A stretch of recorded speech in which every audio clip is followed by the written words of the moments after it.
Alright, here we go. We are back live again. So, whatever happened before, hopefully it's resolved now. Anyway, let's come over here. So yeah, I'm not sure what happened. I guess I don't think it was an internet connection. I actually don't think it was an internet connection. It might be more to do with processing and, you know, hardware and that whole thing. That's what I'm thinking. Like maybe I was just running too many things at once or trying to do too many things at once and it just wasn't having it. So anyway, but hopefully whatever it was is resolved now. Try and get back at this game. Final Fantasy VII, we're on the third disc. So let's come over to this screen. And pick up this thing.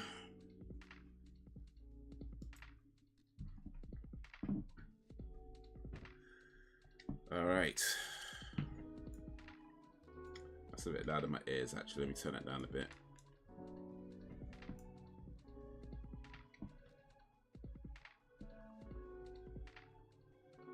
Yeah, so we are on the third and final disc. Or at least what would be the third and final disc. Of course, when you're playing on a download game, you don't really have separate discs. But this would be the beginning of the third disc.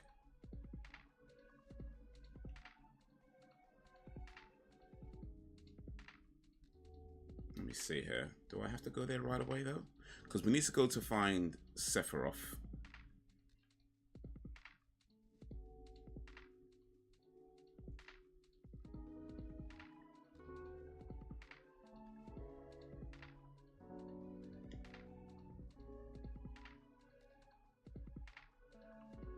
But do we need to go find Sephiroth right away? Or can we, you know, because I don't want to go there and find that I'm nowhere near as powerful as I need to be. Yo, Dan!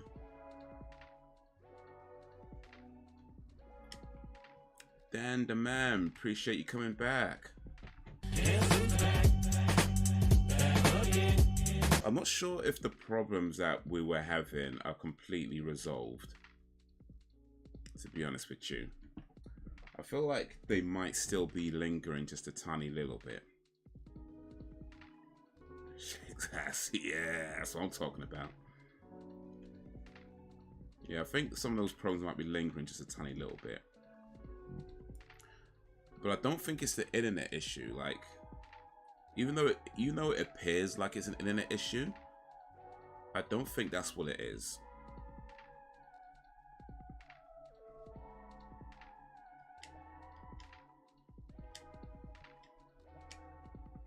I feel like it's my guess is that it's a hardware issue.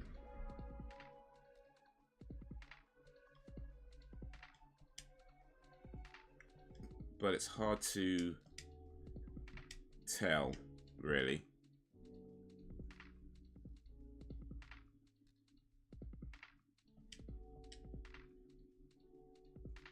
But this thing's taking a beating. Why is it so strong?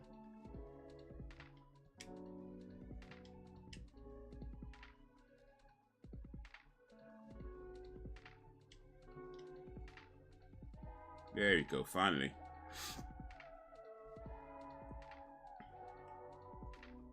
But I don't know, maybe it's a combination of networking and hardware. Because I run a network test, and my up and download speeds are pretty decent. To be fair, they're not quite where I prefer them to be. Like they're a bit lower than where I prefer them to be, but they're certainly not like terrible.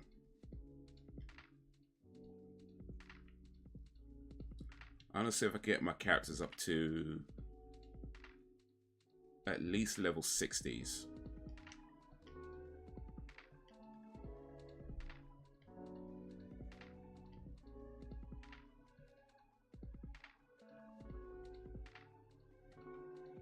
If I could get everybody up to at least a level 60 before I go fight Sephiroth, that's my current plan. Alright, be right back, no problemo. See in a little bit.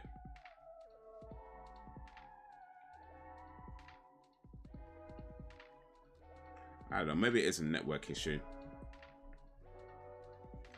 Maybe something is taking up too much network resources right now.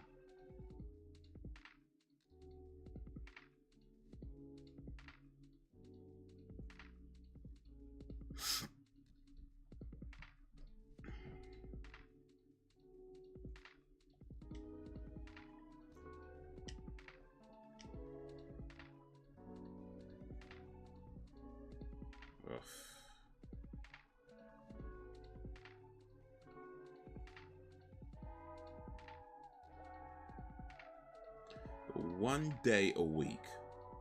They're like, well, it's not just 1 day a week. It's probably like maybe 1 or 2 days actually. But the 1 day a week that I get to play games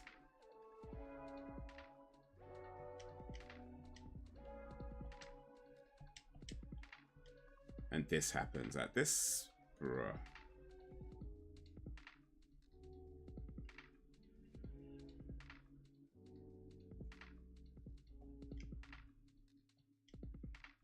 Bruh, is there a better place I could, I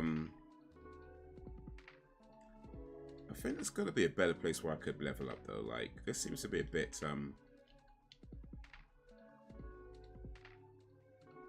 unnecessarily time consuming.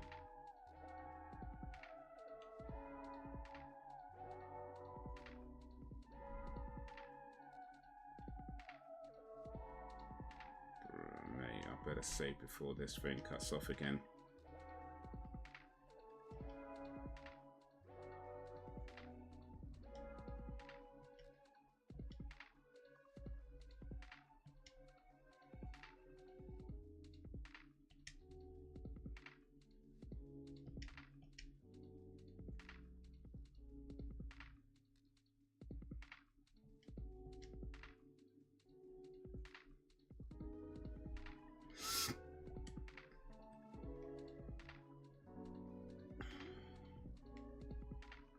Ugh.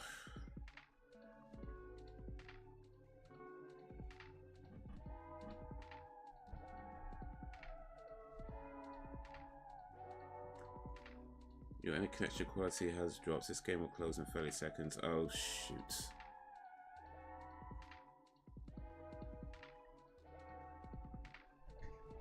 Why, though? Why? Okay. Okay. Okay. Okay. This sucks. This sucks. This absolutely sucks. Okay, I have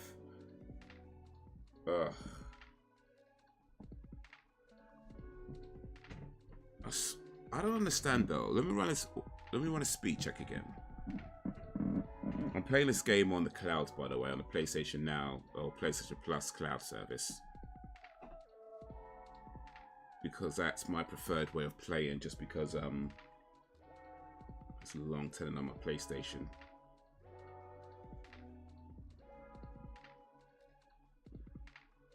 It sucks in a bad way with no happy ending in sight. Exactly. Not even a good kind of sucking. So here's the thing. I have currently a download speed of 40.8 megabits per second and an upload speed of 31.8 megabits per second and a ping rate of 4 milliseconds. So that's not it's not the fastest it's been for sure, but it's still pretty good and certainly should be good enough for streaming a game and playing a game online. It's plenty of good for that. So I don't know why it's telling me my internet connection is dropping.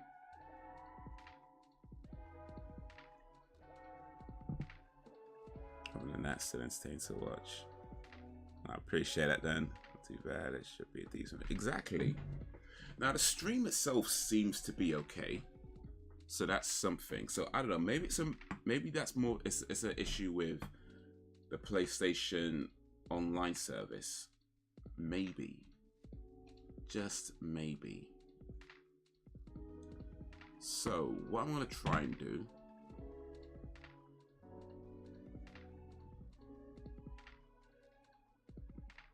What I'm gonna try and do, if that's all possible,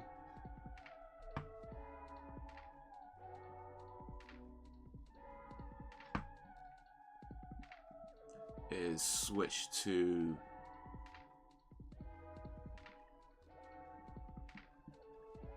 my PlayStation, which is kind of a long thing to be honest with you. But before I can switch my PlayStation, I need to copy the file, the save file over, which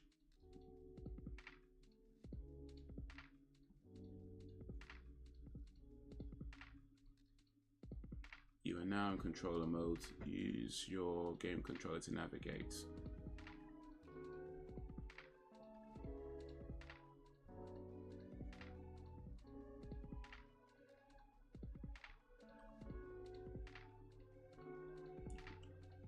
Okay, so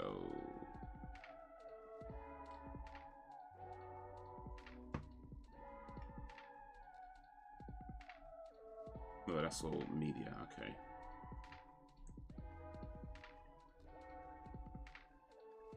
Health warnings, open source, blah blah blah blah blah. That's not what I want. That's not what I want.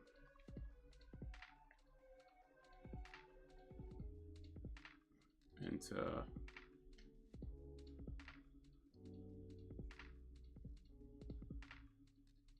Okay, it's just starting the game again. I don't actually didn't want it to start the game again. But I don't know, maybe it's fine now. Maybe.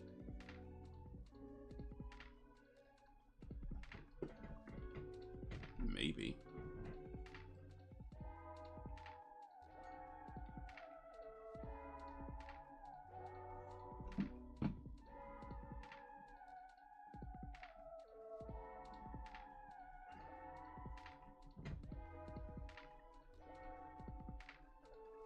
Ugh.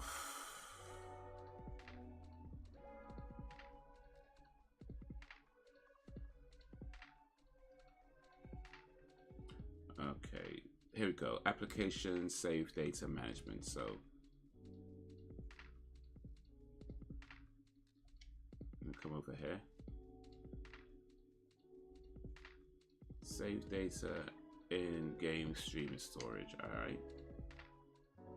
Copy to online storage. All right.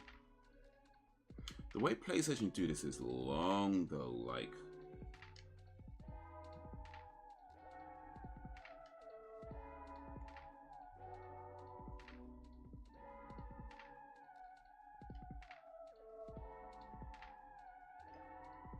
Okay.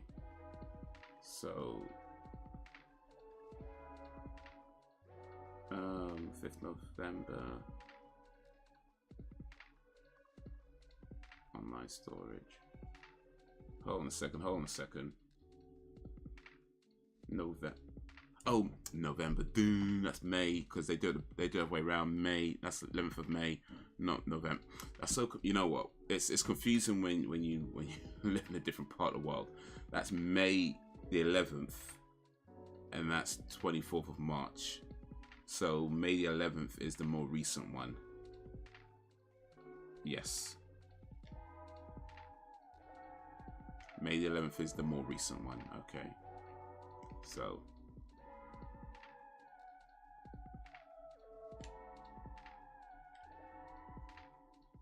That's copied over. But before we do anything there, because like I said, I'd rather not have to switch to the PlayStation. I'm trying to see if I'm okay here to play it here.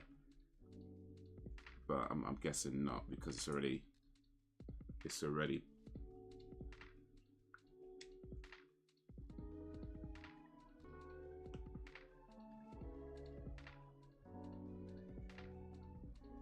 Alright, you know what? That's issues, isn't it? That's just issues. All right, so keeps fingers crossed. Yeah, I think I'm not gonna try it though, because I feel like it's already giving me issues, and I don't want to get into it and get it. Yeah, you know, allow it. Okay, let me just close it and turn on the PlayStation. Ugh, long thing, man.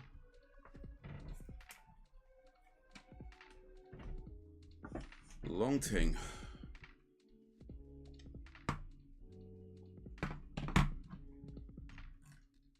Yo, what up, Sam?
Are we on now? Okay, we're on again. I think we're on again.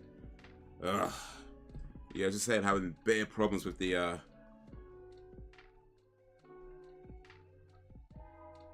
with this, and it's like now flipping out this PlayStation won't connect to the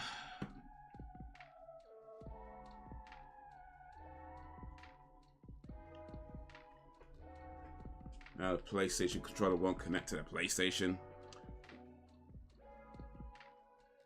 How do you do this thing again? It's the share button and this button, wasn't it? I don't remember anything. That's why I don't want to turn on my PlayStation. It's long. It's long. Even though it's plugged in with the cable.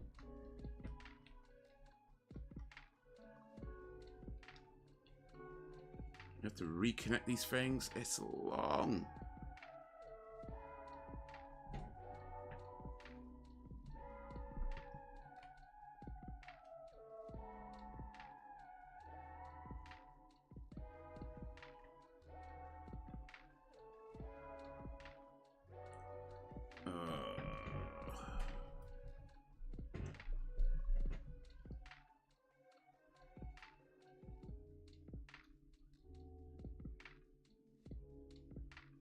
It's long.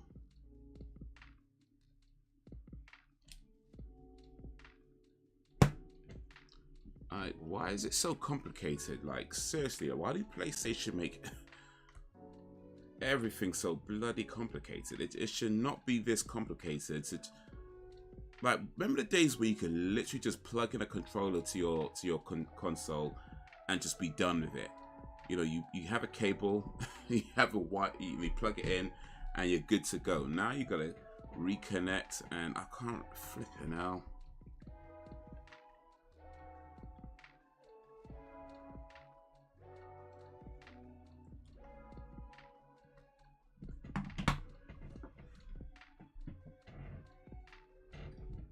There's a button somewhere, probably. As I go on the line, figure out how to reconnect your PlayStation 4 controller. like, how is it that we are in 2023 and you need instructions to connect a controller to a console? Like, flipping it. It should just be straightforward. So yeah, that's how my day's going. That's my day. How's your day? Hopefully better than mine.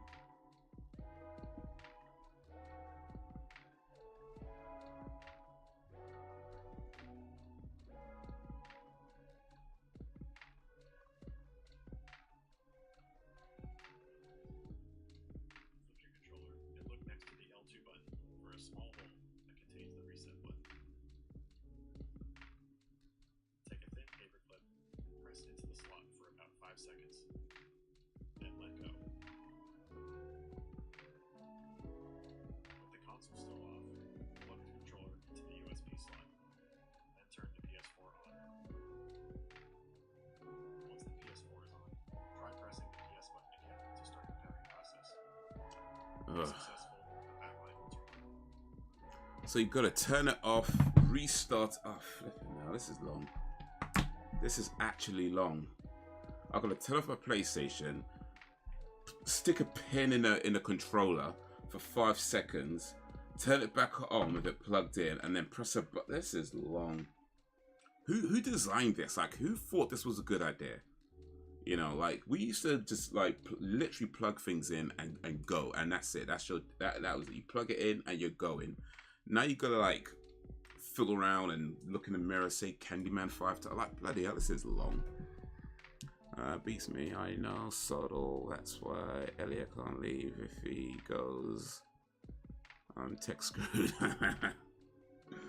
Oh, this is long.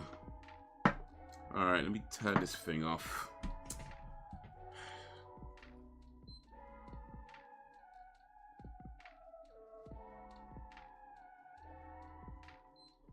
Okay, I think that's turned off. Unplug this.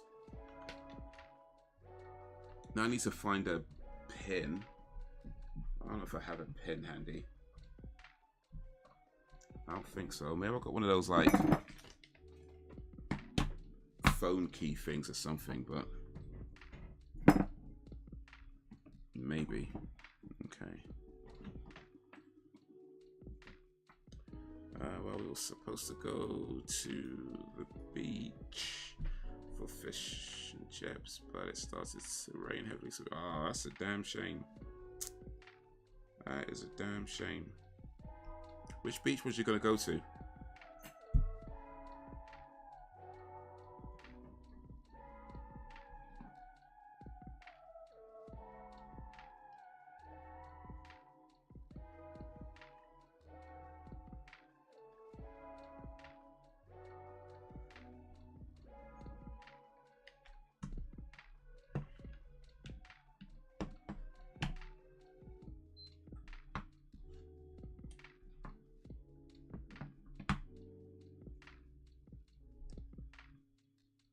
Oh, Brax is back. Appreciate coming back, Brax. Guess who's back? Back again. Where was supposed to go to the beach? Just a local one called Hornsey. Hornsey.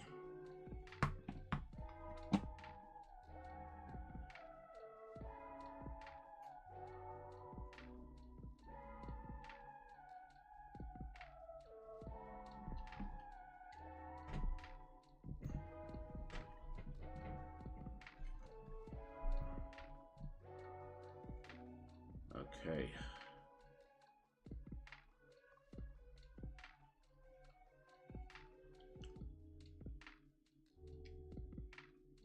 So, online storage.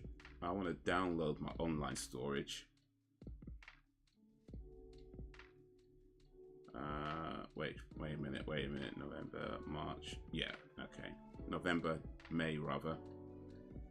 Oh, they put it the other way around. Flipping now, they're confusing me. 11th of May, 24th of March. Yeah, okay, cool. So download all of this.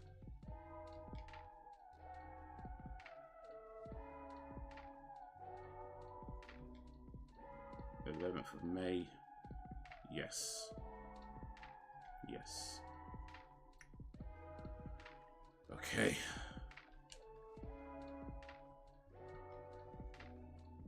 So. Oh wait, you can't see what I'm seeing. One sec.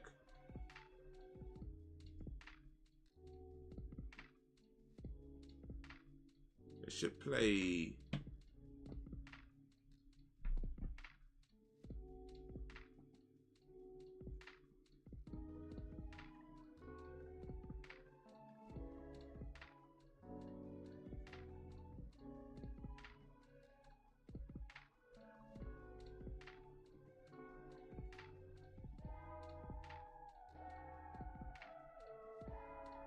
Okay, that's not what I want to show.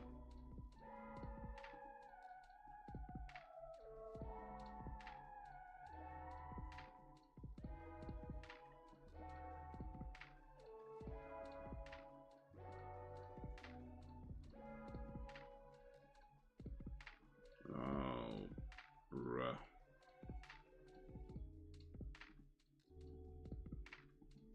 It's always a problem. Now you can't even see what I'm trying to put on screen.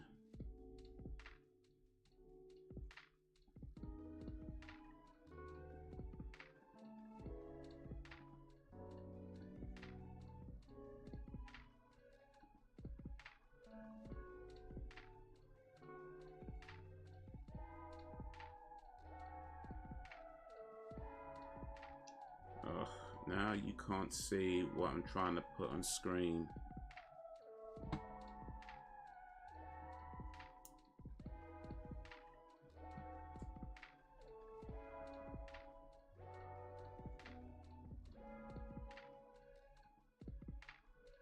Can I just like refresh this or something?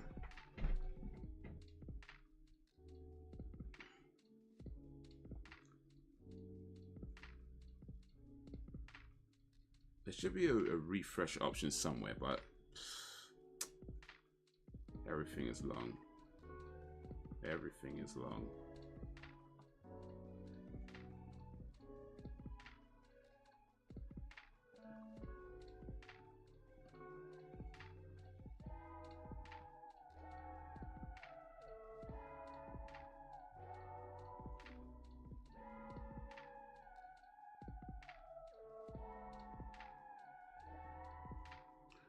All right. After however long that was,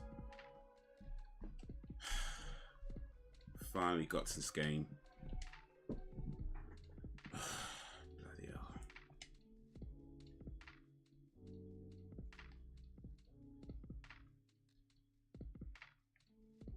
Finally. So yeah, I'm gonna try and do some leveling up before we take on Sephiroth.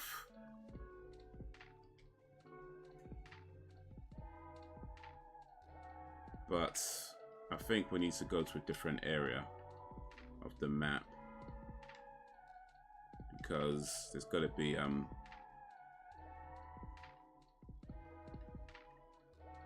bigger enemies where I can level up quicker.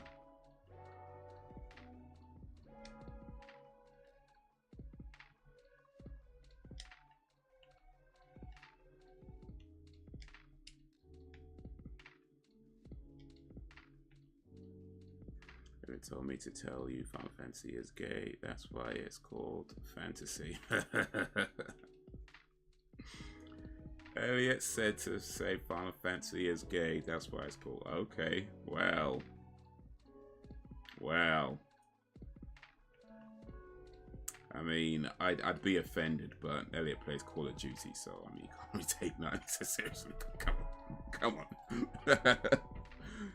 Come on.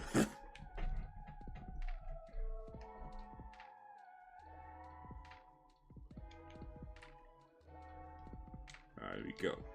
There we go underwater. So I could find something to fight.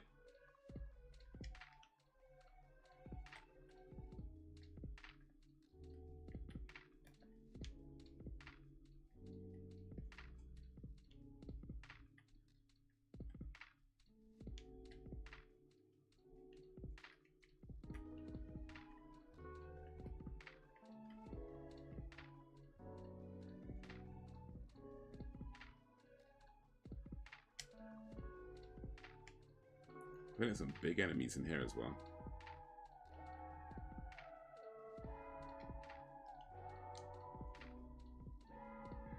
Okay. Let's save.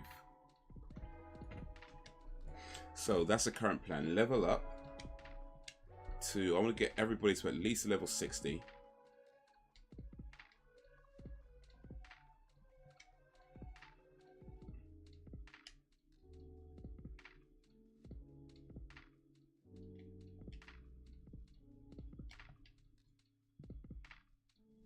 And then we're going to try and take on Sephiroth.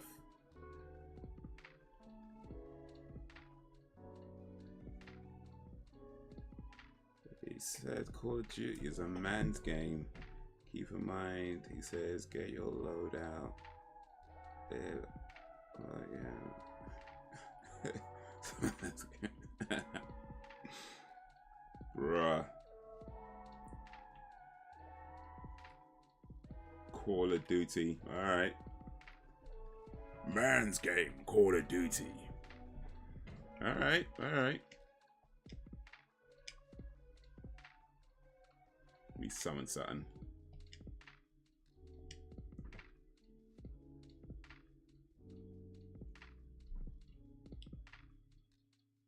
I don't think it's gonna go well, actually.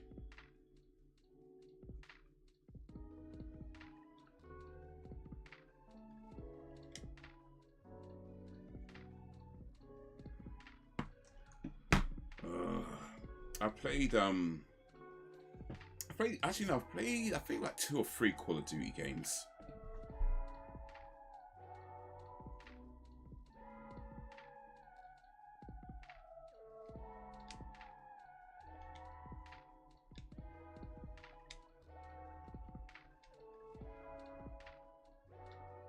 Alright, this might have been such a good idea, you know.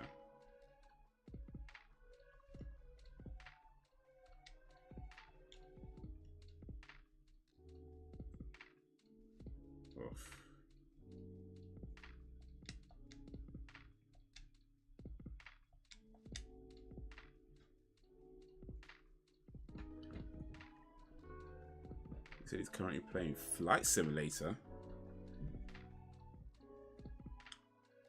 Flight Simulator? That's not even a real game. Oof, got this guy.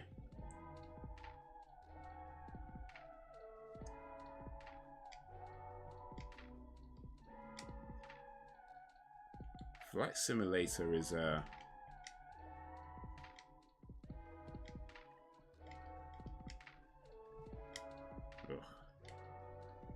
Can't even use nothing.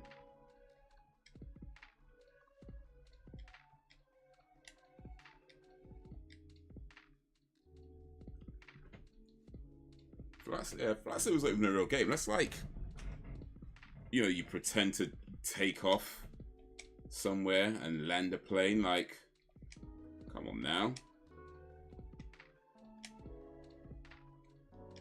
I mean, you want to talk about Final Fantasy being gay, and you play a game. I mean, I'm just saying, like, you've been to an airport, right? Like, or you air stewardess. There's pretty much only 2 types of air stewardess. You know what I'm saying? There's pretty much only 2 types. I'm just saying.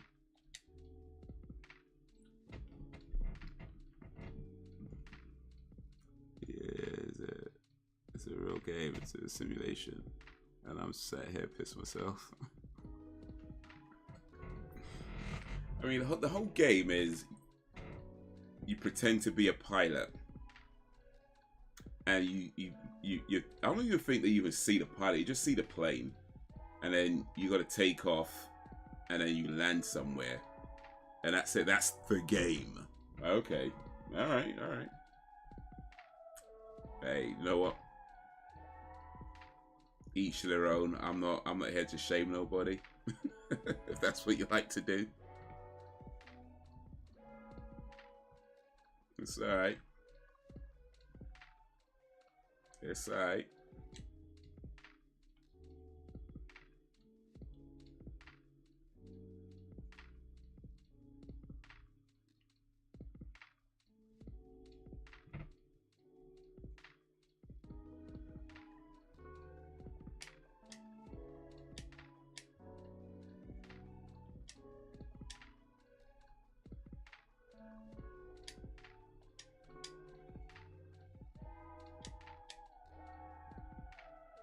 Oh, what's he doing to me?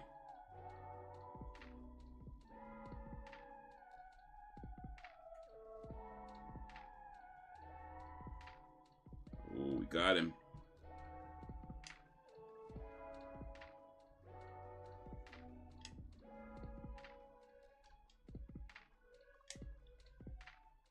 All right, let me put some health up.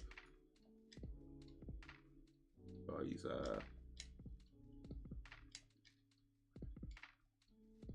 pretty up there.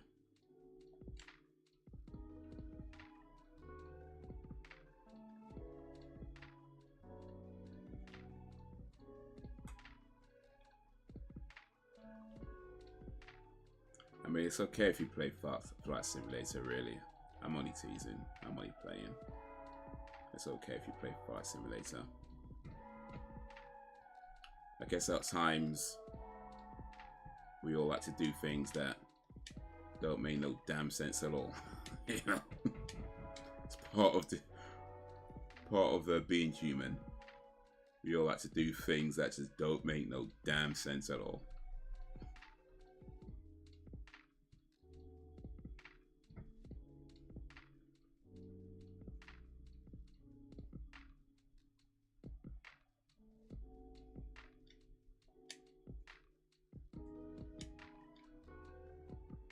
Yeesh. Oof, that was close. Got him.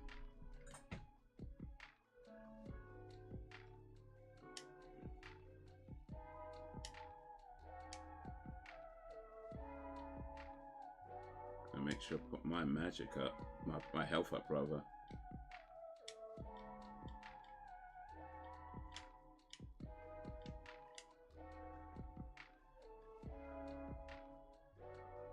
He said you're playing the game, catching mythical creatures. He said he needs to get in this chat to defend himself. Hey, he's welcome.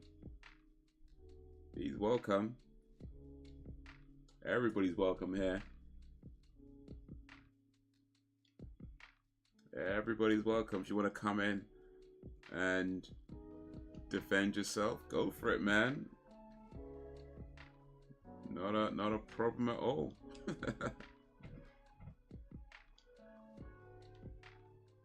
Have a word with your partner, with your boyfriend.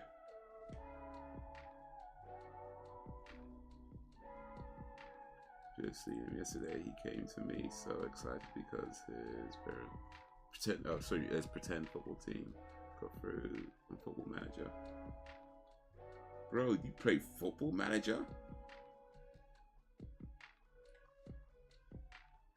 How you trying to cuss me out on Final Fantasy where you play Football Manager? Come on now. I mean, don't get me wrong. Football Manager's fine. Like, if you're into Football Manager, at the end of the day, whatever games you're into, you're into. I'm just saying, you know, like... Oh, wait. No, I don't have a thing, do I? Okay, yeah, because I've got to go to here. Alright, yeah, I know what I'm doing now. Yeah, whatever games you want to play is fine. Like, I ain't going to shame nobody for whatever you want to play. You know, whether I like the game or I don't like the game or I understand. It's, you do you. You do you. I'm just saying. You're trying to make fun of me for playing Final Fantasy. And you play Football Manager? Where you pretend to be a manager.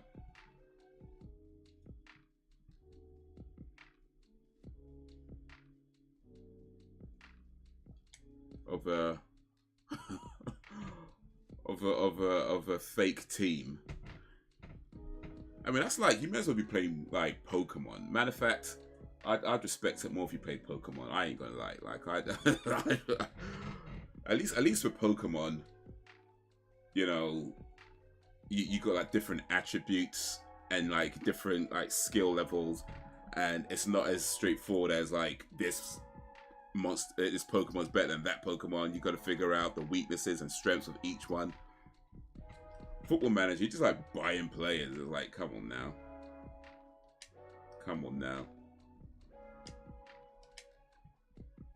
Did they even have like the real teams in there with Football Manager? Like, to be honest, I've never actually played it. I know it was a really popular game like back in the day. Like all the people used to play it because their real teams weren't winning, so they'd go play Football Manager to see if they could get their teams to actually win something, and it became this really popular game.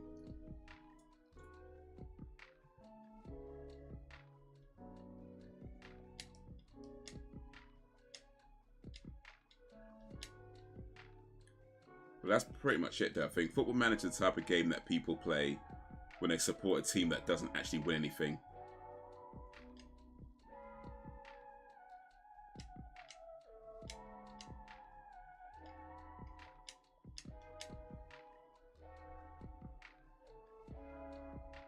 I mean, at least playing FIFA, you could actually play the game. Football Manager though? Bruh. Like, you may as well be playing Civ 4 or Civ 5 or something.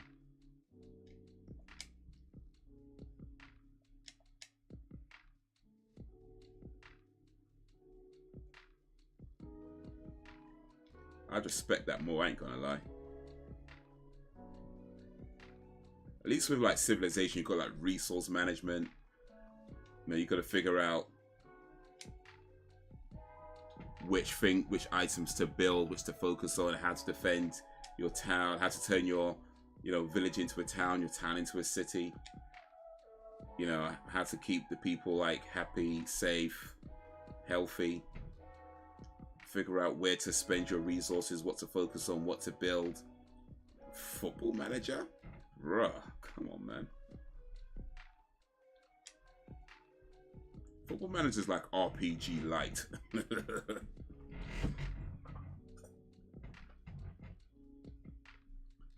said real teams. He got Wrexham from the non-league to the Premiership. Oh, okay. Yo, what up, Frozen Gamer? You got Wrexham from the non-league to the Premiership. That sounds pretty impressive. That sounds pretty impressive, but I mean, dude, it's Football Manager. Like, come on. Like, matter of fact, didn't I hear that FIFA has since incorporated a Football Manager type mode into their game? So wouldn't it be better off to play FIFA, because that would do what Football Manager does, plus you could actually play the game rather than, you know, put a bunch of players on the field and then watch the gameplay itself. Like, bruh. Does anybody even still play Football Manager anymore, by the way? Because I know that was popular for a while. But I swear that these days nobody cares about that game. Like, it must be literally the only people who supports teams that don't win nothing. Like Wrexham. I assume that's a real team. I don't know. I guess so. I mean, after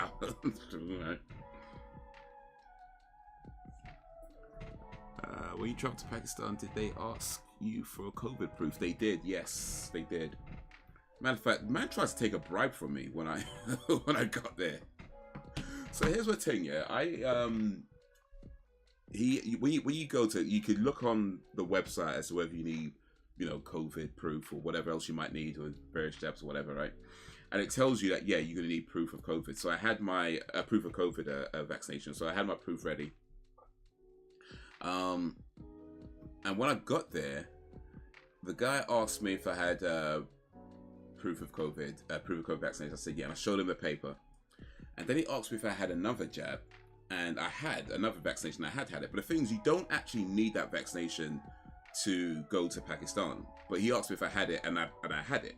And he asked me for proof of that, and I did. And the thing is that I did have proof of it, but the proof was on my phone, on the other NHS app, and I couldn't access that because I didn't have internet connection when I landed. And so I was telling him that I don't have internet connection to show you the proof. And then he starts going like, give me some money. Give me. He wasn't even like trying to hide it. He was just like, all right, just give me some money.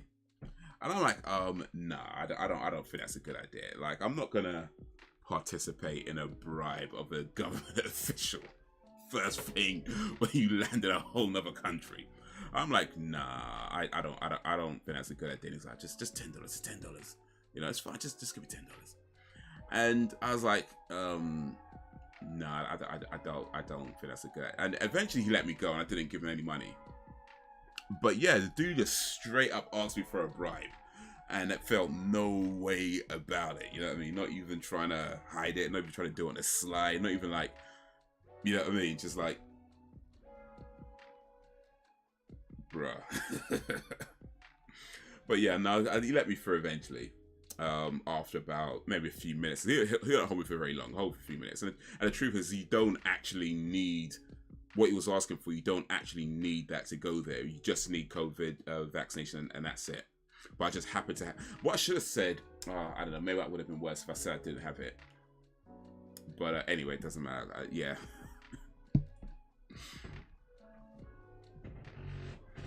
Oh, for real. Bare dodgy people out there as well. Bare dodgy people out there. I mean, I think to be fair though, I in my experience, I did it. Most people I ran into, most people I talked to and hung out with, or you know, spoke to, or whatever, were cool, and you know, nobody really tried nothing to like rip me off or nothing like. Well, maybe what couple of people did it, I'm sure, but most people, you know, were pretty cool. But yeah, you definitely got some characters out there for sure that you gotta be mindful of. It's cute that he tells me about his gaming success, but I have no idea what he's talking about. Just smile and nod. Just smile and nod. Oh, that's nice, honey. That's nice.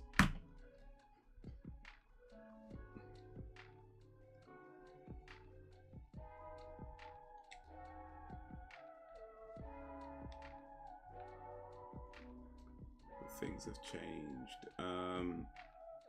I mean, I don't know for sure, but I'd assume so. Yeah, one would assume so. That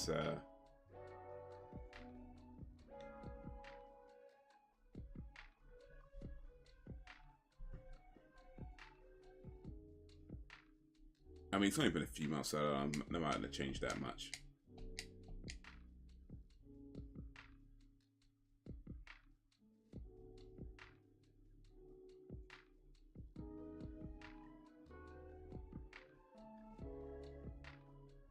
Oof.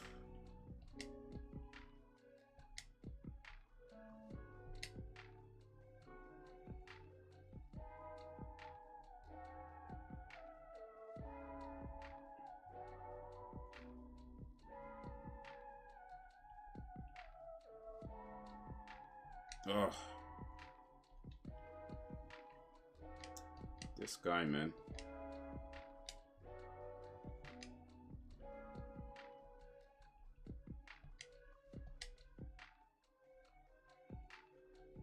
This one takes off too much health. It's difficult to fight.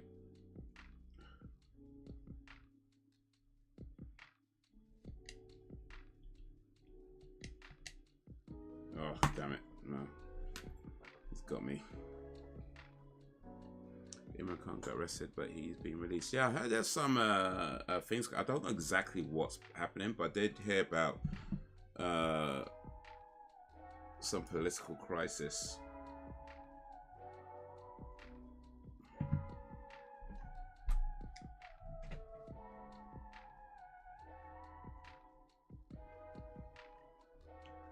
But apparently the Prime Minister's dodgy out there, so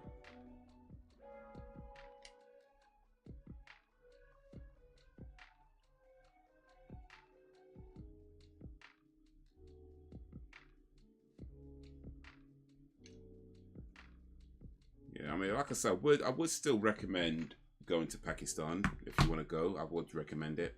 That being said, I said if you are going to go, Yeah, probably should go with a group. Probably should go with a group. Ideally, somebody who's from there as well. That would be my recommendation. But yeah, so it's a cool place to visit for sure. It's a cool place to visit, but yeah, it's definitely things to watch out for and be mindful of. Everybody's dodging their way, and that is true. That is true. And I'm the dodgiest of them all.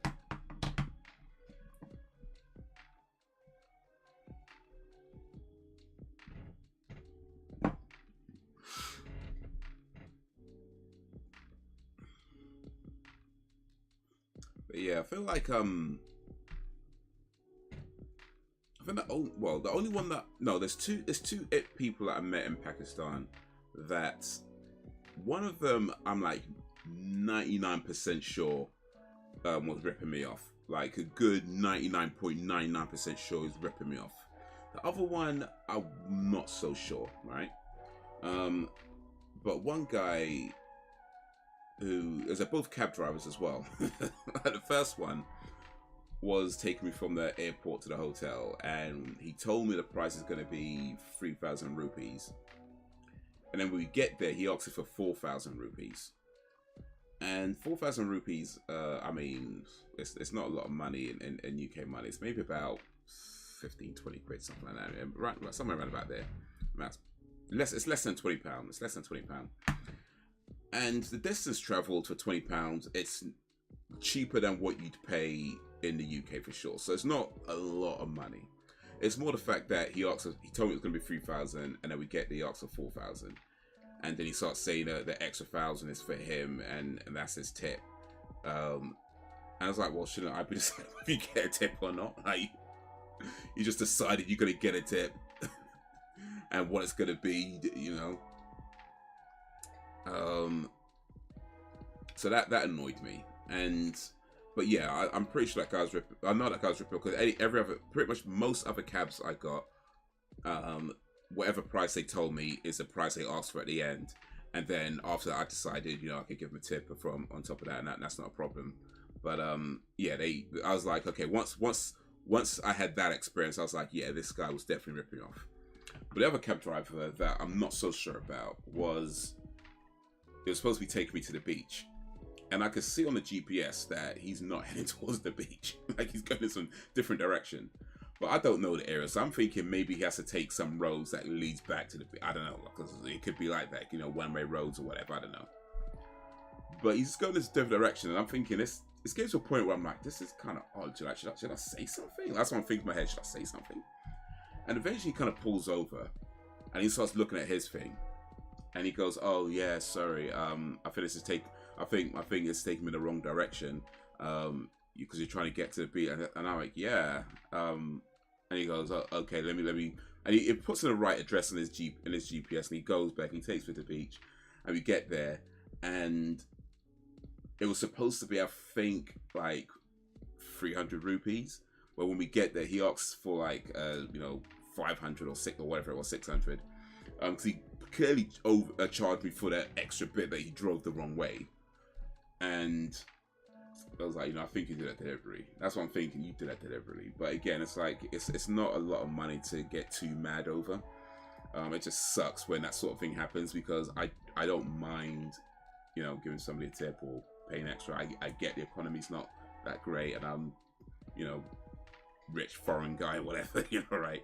So I don't mind giving it extra, but it's more that they did it in such a dodgy way, in such a kind of uncouth way. I was like, I don't really like that. I mean, I paid him, I don't argue, but it's like, I don't like that. I'm not. I think you purposefully went the wrong way so you could charge me extra. That's what I'm thinking in my head. I don't know that for sure. But that's what I'm thinking. So, all right, it's what it is. You made him right, exactly.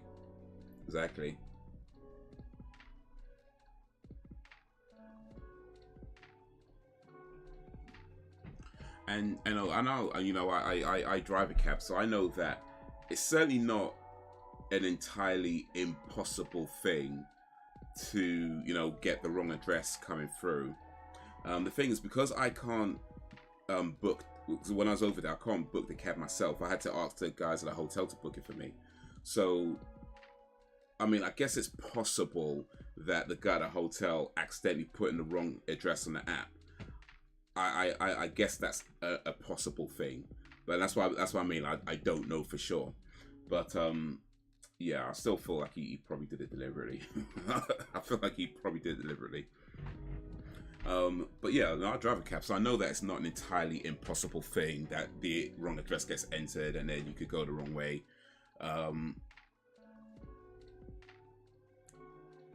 But it's so unlikely though, I'd say, just because, like, especially when you confirm the address when you get in the cab, which he did, you know, he did. That's how I think it did. I'm pretty sure he confirmed the address. I'm pretty sure I say Clifton Beach. I'm pretty sure I say Clifton Beach. I don't know. So what I would tell passengers, like, if it's my mistake, I would let them know that because the way it works with, like, a lot of the cab services, that it does it automatically, where it looks at the mileage you drive and the time it taken, and it bills it according to that. These days though, like this, the way they do the pricing, there's a few safeguards in there, so it's less likely that you'll get overcharged for certain mistakes and things like that. That being said, if you do get overcharged and it is the driver's mistake, you can claim it back. So that's one thing. But at least with Uber you can. I'm not sure about the other ones, but I know with Uber you can. If it's a driver's mistake and you get overcharged, you can claim it back.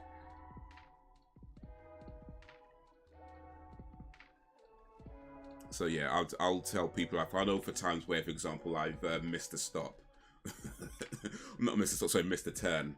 You know, you drive into somewhere, you miss a turn.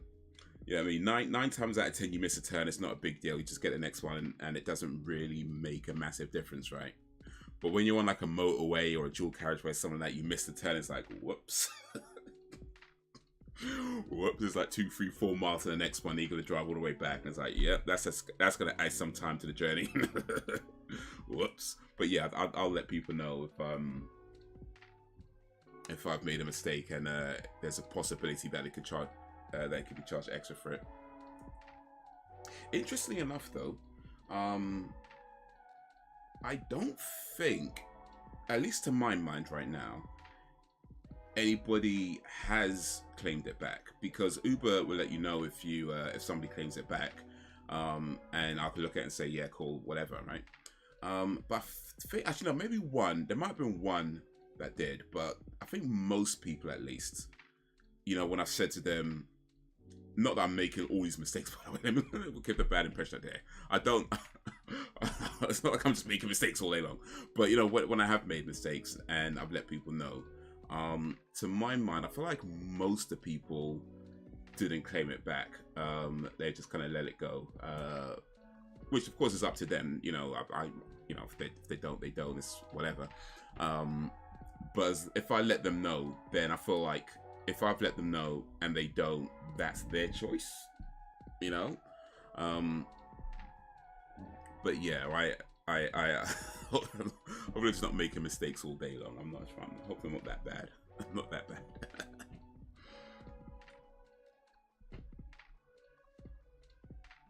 It happened to me once, and it was his fault because he was on the phone on a personal call throughout the journey. Oof.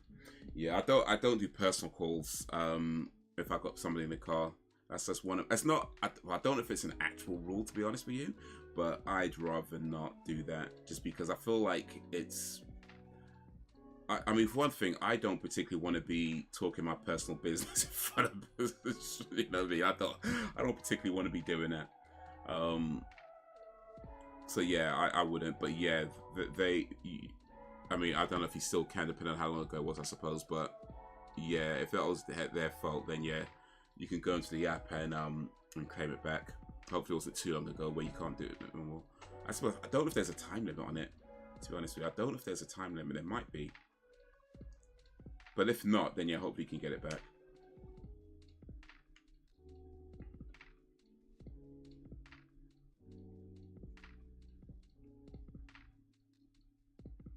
passengers very uncomfortable when they're taking personal calls. Yeah. Especially when they start getting too personal.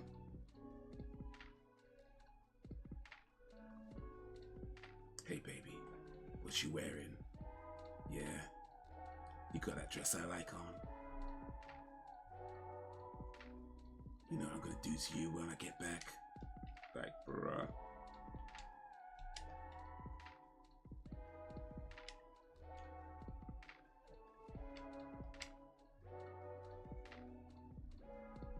But yeah, no, I wouldn't take personal calls with a passenger. It's just for me, it just feels like a bad idea. When you got somebody in the back and you're talking to somebody, I mean, nah.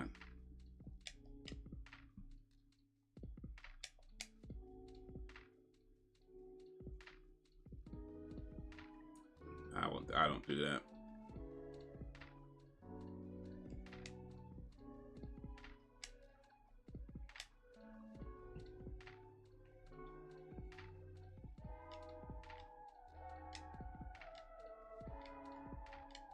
Oh, we good.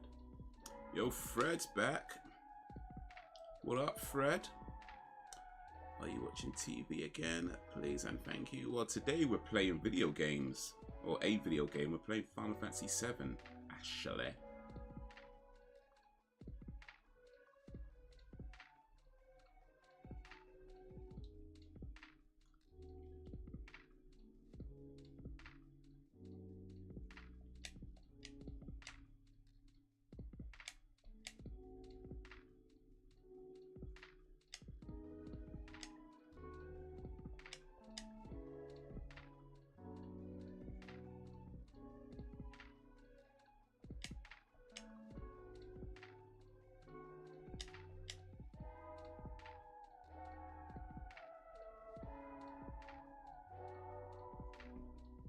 That fun you like much? Yeah, it's a pretty cool game. I'm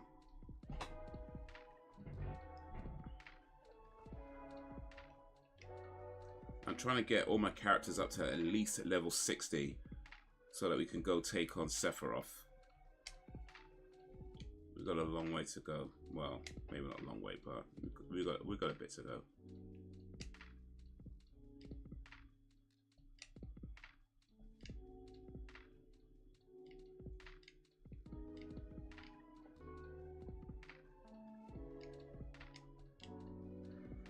He wasn't speaking English, so I didn't know what the call was about, but it was literally the whole ride. He missed the turn completely, then charged me for it. That's not okay at all. That is not okay at all. That's a 1-star rating right there.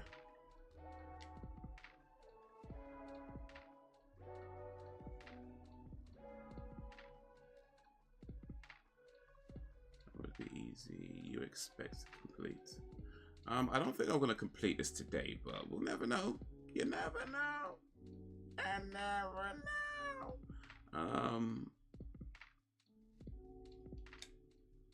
But right now it's just leveling up, and then we kind of see where it goes.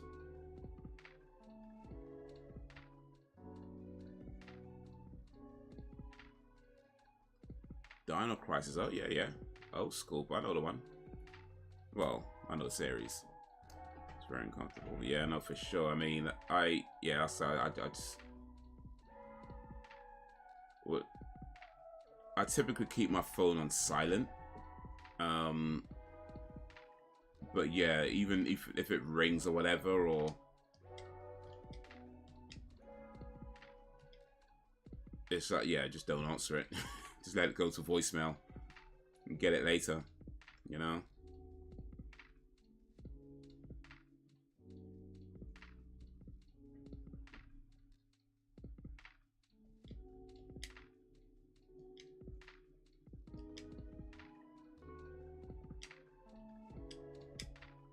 Just seems, yeah.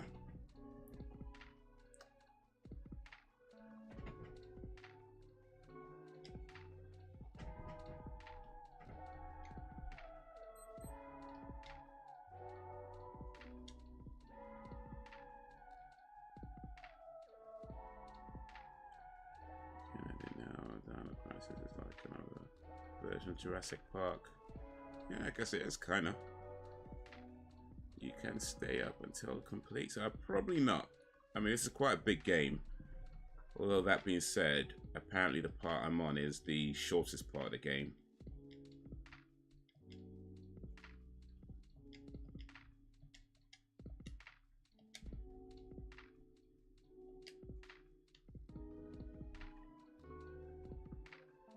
Gotta make sure I save regularly though. Do you have a curfew or not have one? Oh yeah, no, I definitely have a curfew. I have a curfew.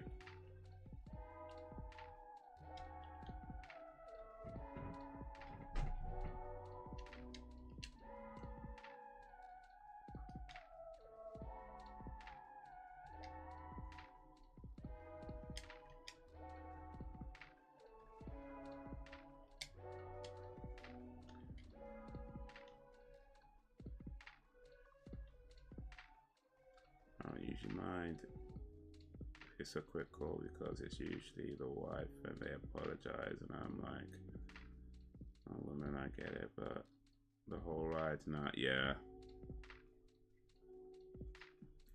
that's not okay.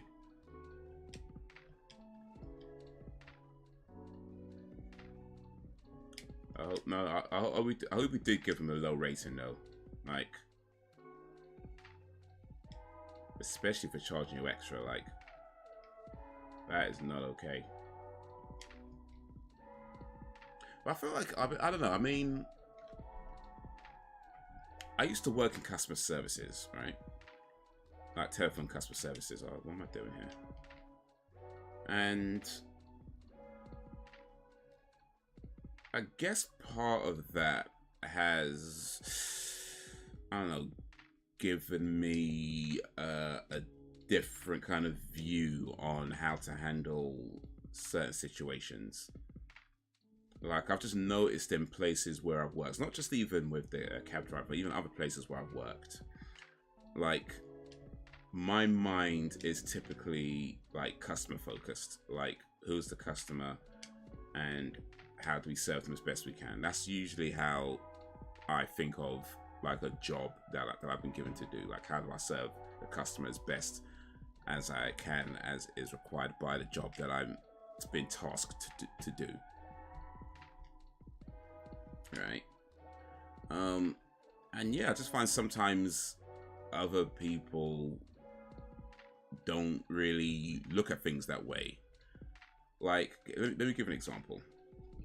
So I used to do this cleaning job in a school, and it was me and I think it was like 4 or 5 other people. It was a small, relatively small team anyway, but maybe, I don't remember how many, but yeah, there was a few other people in there.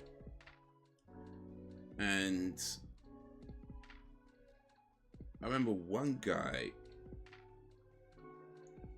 would come in, and oh, it's a school, and by the way, so we'd be there after school, so school would end at whatever time, and we'll come in, I think it was like 5 o'clock we started, at 5 p.m. in the evening. So this pretty much after most of the kids have gone home. And but I remember there's one guy who'd come in and he'd have like his food with him, like whatever food, food he's got from the local chicken shop, whatever. And he will just come in and he'll go to the classroom and, just start eating in the classroom. And it's kind of like, okay, well, they have a canteen, first of all, so you can just go there if you want to eat something. Might be better to go in the canteen. So it's kind of like, dude, like we're not here to. I mean, we're only here for like 3 hours. Like, it's from 5 till 8. We're only here for 3 hours. We don't really have a lot of time. And by the way, I was the supervisor at the time as well, so I'm kind of I'm the guy that has to, like, make sure things are done or whatever. And it's like, we don't really have a lot of time, so maybe like, don't eat in the classroom, when we're supposed to be working. Especially when it's like, okay, yeah, a lot of the kids are going on, but there still might be some teachers around. And yeah, he would just get mad at that. And my thing is that, like, we were employed by an agency, and the agency is then hired by the school. So, you know, anything that goes wrong, or things that aren't clean, or people finding like chicken bones or whatever, first thing that happens is, you know, people come to me and say, okay, why isn't this done? And when there's a small team and you know exactly what's going on, you can't really lie too much and say, I don't know. You know what I mean? It's like, I know. And I'm going to have to point fingers as to who's doing what, who's not doing what. So yeah, I'm not sure if I made my point clear, but anyway, I'm not sure if I made my point. I think I kind of lost my point. But anyway, the point I was trying to make, if it's even in there somewhere, is that, like, when you are serving somebody, I think it's just best to think of, how do I serve them as best as I can? You know, how do I make this experience for them as best as good as possible? And yeah, of course, like you say, sometimes you just got to take the call. It may be really important. It could be urgent. That happened. We all deal with various things and emergencies and whatnot. But, you know, to be on the phone for a whole ride talking about something that isn't really that important, and doesn't really matter what language it is, you know. Yeah, maybe that doesn't create such a good experience for the person who paid for the ride, you know. I think that's the point I was trying to make. I'm not sure I made that point, but that's the point I was trying to make. Think of the customer is what I'm trying to say. Not to say that you should just be a kiss ass and whatever, of course not. But ultimately, if you're being paid to do a job, then you should be doing that job as best as possible.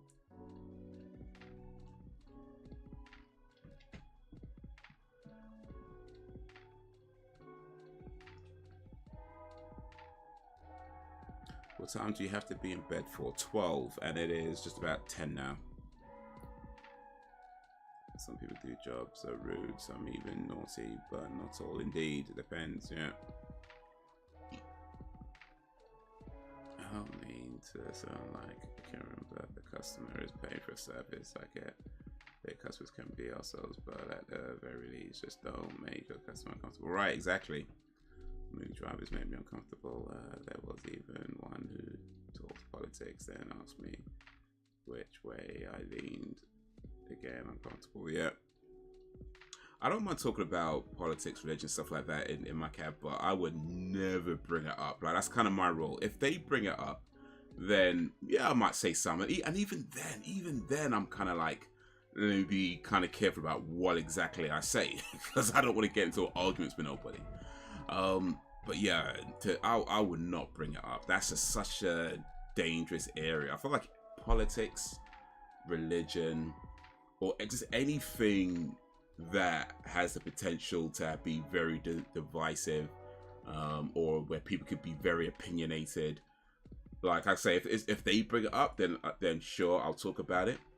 But I would not bring that up. That'd be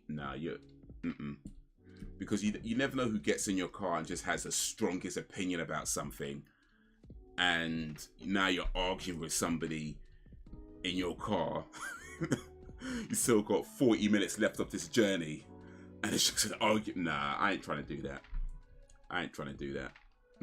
Nah. In fact, a lot of times where people have said stuff in my car where I'm like, that is a dumb opinion, and I've just been like, yeah. I mean, I won't necessarily agree with it, but I'm just kind of like, you know, just let me not say nothing. If I speak.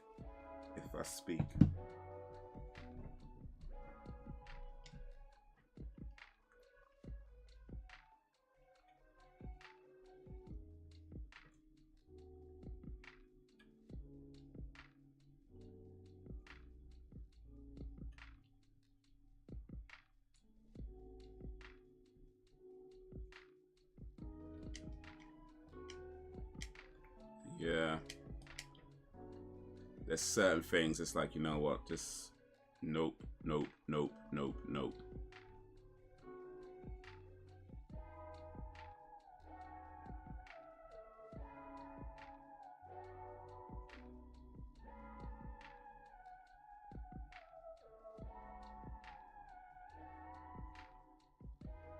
Oh, we've got 2 confused people now.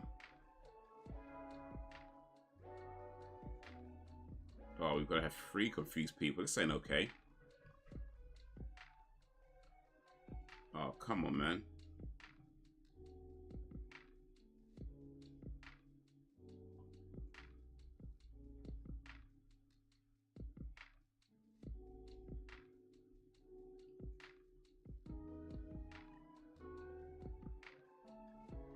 Oof.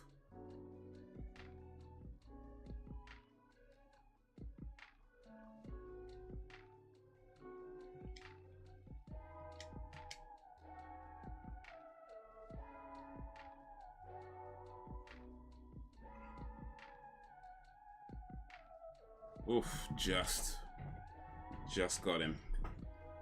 It's too close though.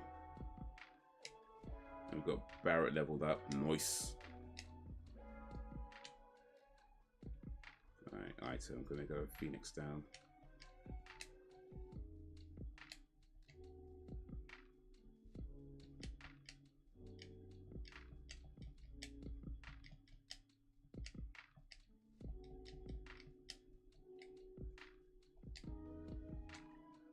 Let me get back to save that. Barrett is leveled up.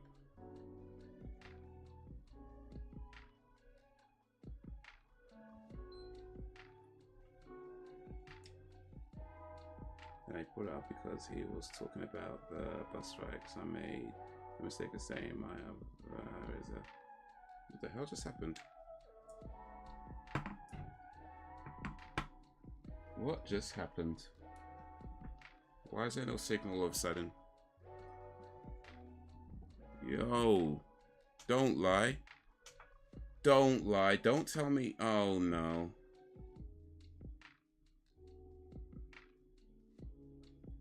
Did this machine just turn itself off? Like what? Oh, I swear I'm gonna punch somebody. I think this machine has turned itself off, you know.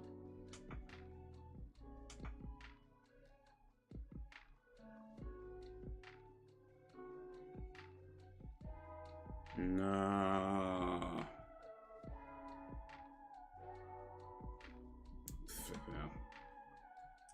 Flipping out.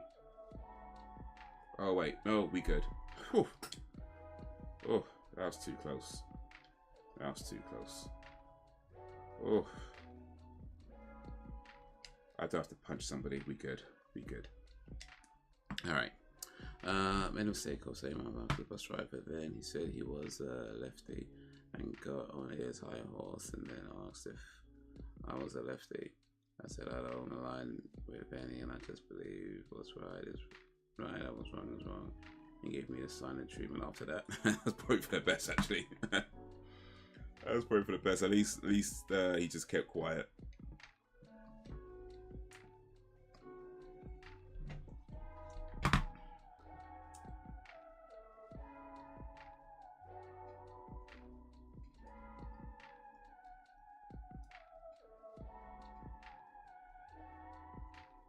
But yeah, that's the thing. I mean,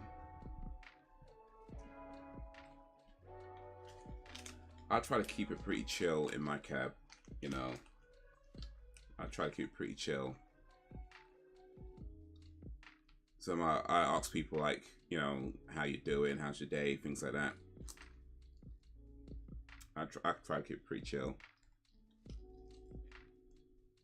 Or if they've got like a coffee drink or something, I might see if I can guess which coffee drink they have by the way it smells. I think I've only gotten it right once actually. Though to be fair, there's only been 2 occasions where I've tried to guess what coffee drink somebody's had and I've got it right once. So I'm 1 for 2. I'm 1 for 2.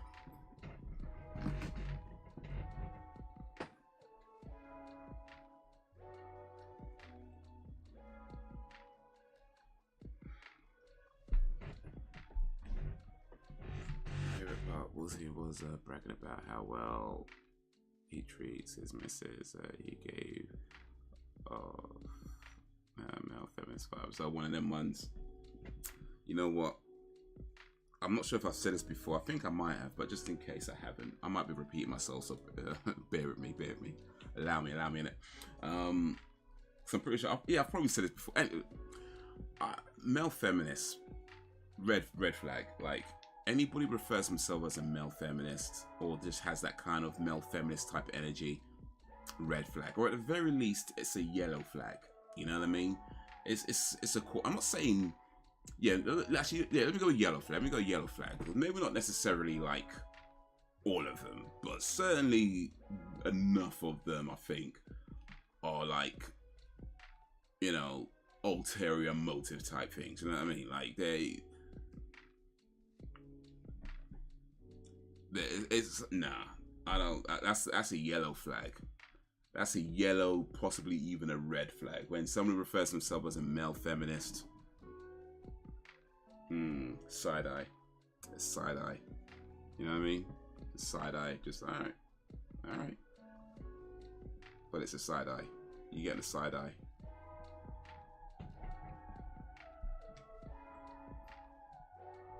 Constant male feminists, they make me feel sick to my stomach.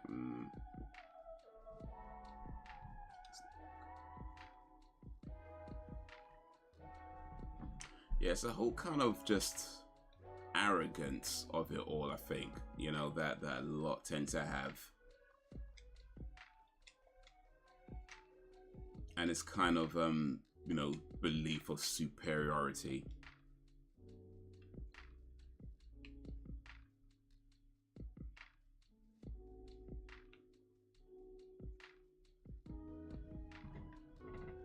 And let's keep it all the way real. A dude who refers himself as a male feminist, 99% of the time, he's just trying to get some pussy. Like, let's keep it all the way real. The dude calls himself a male feminist. There's some girl he's trying to shag. That's what it is. That is like, there's maybe, I don't know, maybe there's one male feminist out there, or two, that are actually just genuine, you know, about the cause and trying to do the best they can in that. Okay, cool. I respect that. But like,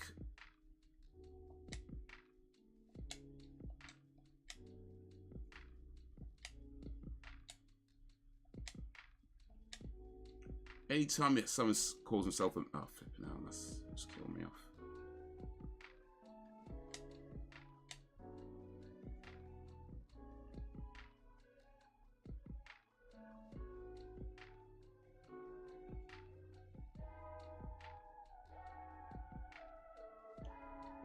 Anytime someone calls themselves a male feminist, they're trying to get some pussy. Like that's what it is. There's just some girl who's a feminist, and they're trying to shag that girl, and then that's pretty much it. That is pretty much it.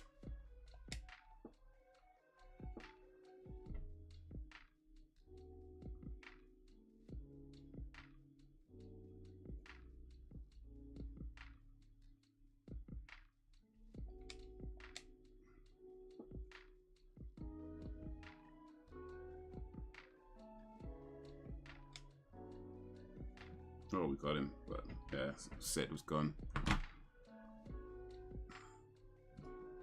And Sid's one needs to build up as well. Damn it, man.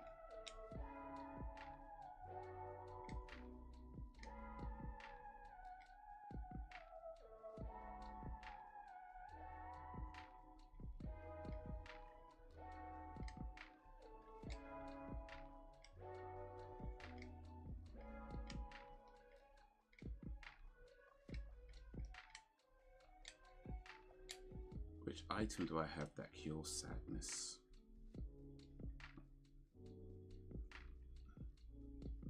Hyper.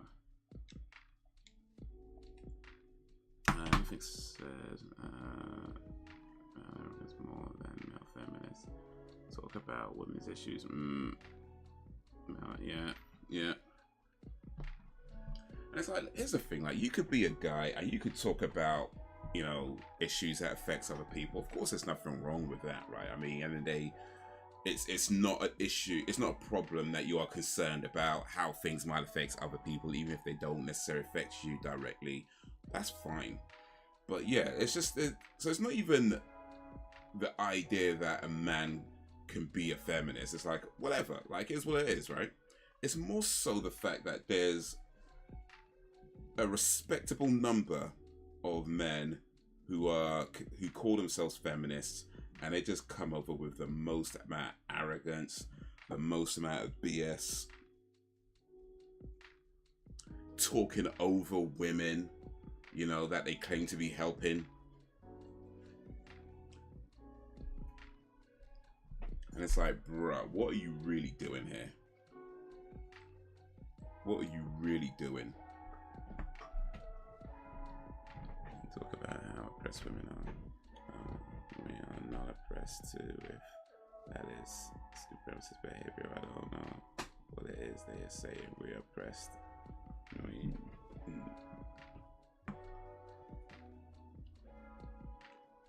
we need them. They miss me with that bullshit. Yeah.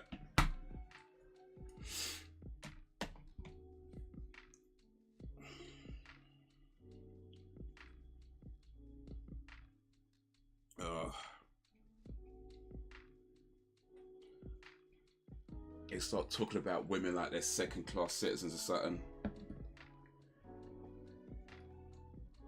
and they need the man to come save them. You know how you know a lot of it is bullshit, right? Well, one way you can know anyway, at least. Here's one way you can know. Like these same dudes who call themselves male feminists, right? And they will talk about things like the gender wage gap. All right.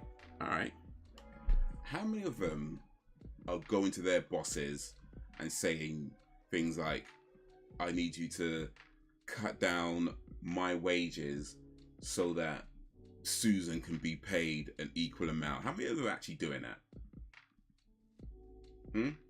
Yeah, exactly. Exactly.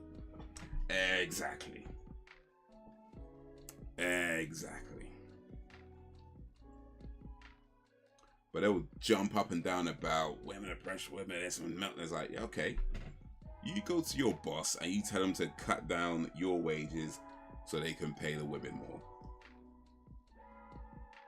Exactly. So let's face it. There's some girl they're trying to shag. And they figured, you know, she's a feminist, so if I become a feminist, maybe she'll notice me. But because they don't really know anything about it, they just end up being arrogant and stupid and condescending to everybody. And then when that girl don't want to when it becomes clear that girl don't want nothing to do with them, she don't want to give them nothing, that's when it's like, you bitch, you slag, you whore. That's what all that comes out.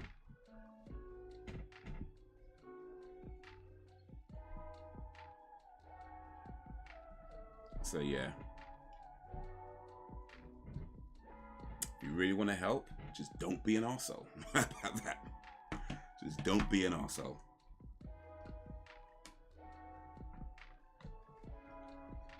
I think that's universal guide for most situations. If you want to help, just don't be an arsehole. That's all you gotta do. That's all you gotta do. Just don't be an arsehole.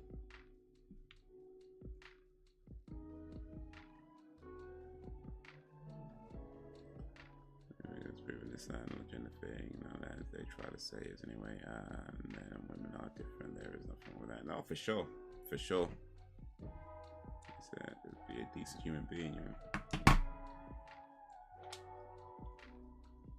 I mean, the reality is that there are a lot of fields where you have a lot more men working in them than women. But most of those fields tend to be, well, maybe not most, but certainly a good number of those fields tend to be, you know, jobs that are considered undesirable, you know, so things like street cleaning or sewage working, you know, things like that. So it's not that women can't apply for them. You just don't get very many women applying for them. It's just is what it is. And if you have a society that encourages people to, you know, look for the jobs that they want to look for and do the jobs that they want to do and that sort of thing, and you find that maybe more women lean towards a certain type of area, more men lean towards other types of areas, it just is what it is. It just is what it is. Like, you're not always going to get an equal number of men and women in every single industry. You know, it just is what it is. You know, it doesn't mean there's something going on. It's just some people are interested in this field and some people are interested in that field, and there's not always going to be an equal number of every single demographic across the board. You know, it's just, as long as the opportunities are there, right? As long as nobody's being told that they can't do this because of whatever, and there's no kind of discrimination in that sense, then it just is what it is. I ain't suggesting that everything is perfect and there are absolutely no problems. Of course there are problems, but the problems aren't going to get better by lying about what those problems are. So, yeah.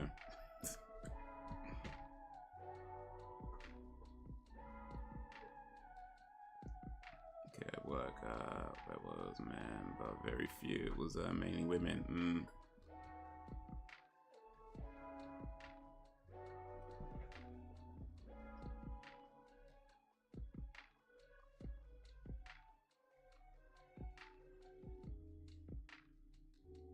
Yeah, and cab work, there's very few women doing cab work. There's a few, literally I've seen a few around, but not that many. Not that many. It's what it is, you know. It's not that women aren't allowed to do it. It just is what it is. So if you look at the average wage of women in cab work compared to the average wage earnings of the men in cab work, of course the men are going to be earning more. There's just far more men doing it. It just is what it is. Same with care work. If you look at the average earnings of women in care work compared to the average earnings of men in care work, you're probably going to see that women are earning more there. It just is what it is. As long as nobody's being turned away because of their gender, you know, because of their sex or things like that. As long as the opportunities are available to everybody and everybody has an equal chance of getting a job, as long as they're, you know, qualified and experienced or whatever they need, then it just is what it is. It just is what it is. But yeah, I just find it hard to take that whole thing seriously about, you know, when they talk about more women in like STEM fields, where they talk about, you know, in sciences and that whole thing to like, you know, the even out the gender wage gap. We need more women in this. That's all these campaigns about more women in the STEM in the sciences, and it's just, and to me it's just like, I mean, look, you could be a woman in science. That's not a problem, of course, but if your whole campaign is just about getting more women in one area, in one industry, and you think that's gonna even things out, it's like, bruh, you're clearly missing the whole thing, because nobody's encouraging more women to work the sewage systems. You know, nobody's encouraging more women to sweep the roads. You know, nobody's encouraging more women to do cab work or whatever. Like, there's so many industries where you just have far more men than women, and nobody's encouraging more women to do that. It's always like, we need more women in the sciences. Okay, yeah, and you're still gonna have, when you average out earnings, you're still gonna have men earning more because there's more industries where more men tend to apply. Reality, oh, the oil rigs. Nobody campaigning for more women working oil rigs. Reality is that society is built up so that men are more likely to do jobs that are, yeah, either undesirable or even dangerous, and that's just kind of how it's been for a long time. You know, is that good? Is that bad? You know, I'll let the experts figure that stuff out, but it's just kind of been like that for a long time. Men do these types of jobs because it's always been about, you know, you're the provider, you're the man, you're supposed to just, you know, you take care of this one, blah, blah, blah. But the reality is that if you are really serious about evening out the average earnings between men and women, then you need to be encouraging more women to do those dangerous jobs as well, but they won't. They won't. So you're always going to have something to complain about, and you're always going to have people campaigning about various things, and it's never going to actually change anything. And all it does is just gives people more talking points, and it just becomes this big, massive circle jerk because nobody's addressing the actual issue. And the reality is that even an issue, like, so what? You know, who cares? Like, whoever earns more. There's plenty of women that earn more than plenty of men. You know, so what? As long as you could earn the money that you need to take care of yourself, take care of your family. So what if somebody else earns more of this gender's doing, like, so what? So I don't know. To me, it just sounds like a whole load of nonsense that nobody is either really that bothered about or really cares to actually address. And in the end, I'm not even entirely convinced that it even matters anyway, you know. But whatever. 5 years from now, we'll all be out of a job and be replaced by AI robots. Whatever.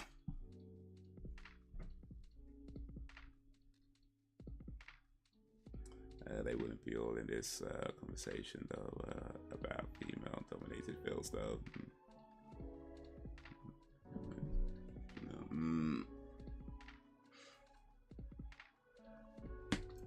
Ain't nobody saying nothing about that.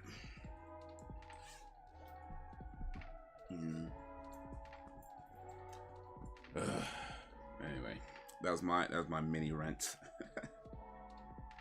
That was my mini rant.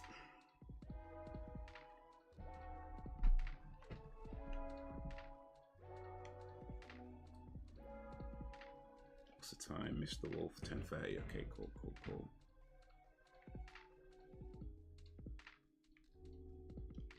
Where are we actually? Oh no, we just.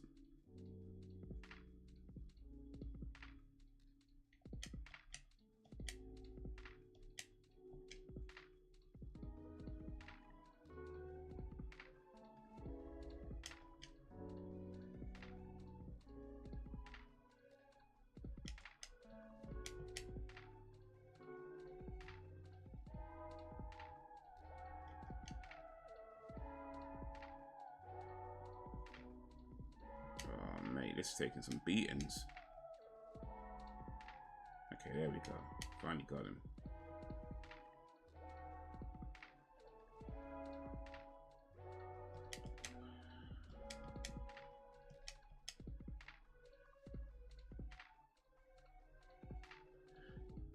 I agree, it's a non-issue.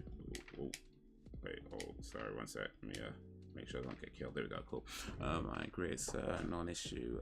Try to make an issue out of then as a woman myself, I think. Shut the F up. Right. It's like, does it actually matter though?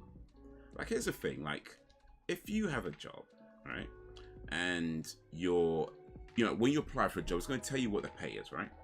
Or you might have to negotiate depending on certain place. But the point is, like, whether they tell you what the pay is before you apply, or you have to negotiate a wage when you get to the interview or whatever it is, you're not going to agree to a pay that does not suit you, right? That's either too low or whatever. Like, if they're offering you something that's just too low for what you need to do, you're not going to agree to it, right? At least you shouldn't be, you know?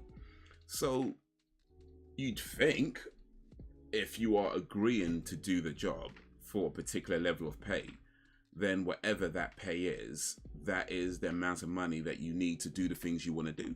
Otherwise, why would you agree to somebody paying you less than you already know that you need? Now, if it so happens that circumstances change and maybe you need to get paid more, then of course you could renegotiate, you know, the terms of your contract or whatever, and see if you go from there. Or if they're not willing to negotiate, then you might have to consider leaving a job and getting employed elsewhere. The point I'm making is that at no point should you be agreeing to do a job for less than what you already know you need. So if you are being paid the appropriate amount of what you was agreed and what you know need for what you want to do to pay your bills and whatever else, and then you find out somebody else is getting paid more. It's like, so what? You know, like, so what? If they negotiated a higher money, then good for them. You know, all that means is that next time when it comes to renegotiating, you know, you could ask for a little bit more if you want to. You don't need to be like fighting and we must campaign and we must do it. Like, look, you agree to it, you know, just renegotiate when the time comes up. Otherwise, whatever. Or maybe don't agree to do jobs for less than you need. Like, why would you do that? It's like when you, I don't know if you ever work in a place where you got people who complain about what they get paid. It's like, bro, I get it. We all could do with extra money. But at the same time is that when you're getting paid what they told you you're going to get paid, why are you complaining about what you're getting paid? It don't make no sense. If they told you you're going to get paid, I don't know, £10 an hour, and then they pay you £10 an hour, why are you complaining that you're getting paid £10 an hour? Like, bro, it's what you agreed to. I don't know, people are stupid.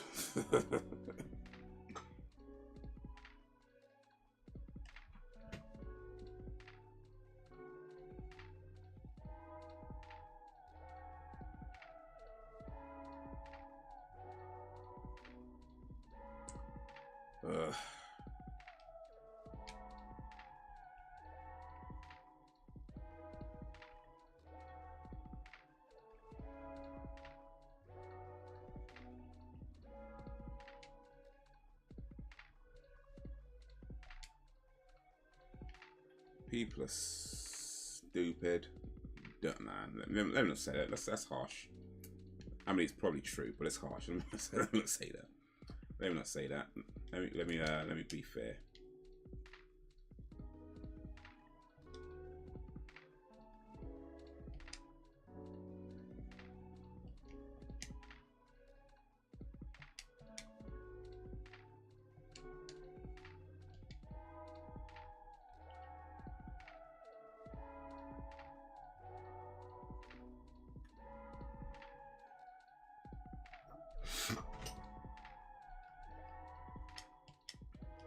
I'll say this though, maybe, yeah. Anytime, people want more and will complain after realizing they earn less than the work they put in. Yeah, when you start comparing yourself to what other people are doing, that's always going to be like problems, isn't it?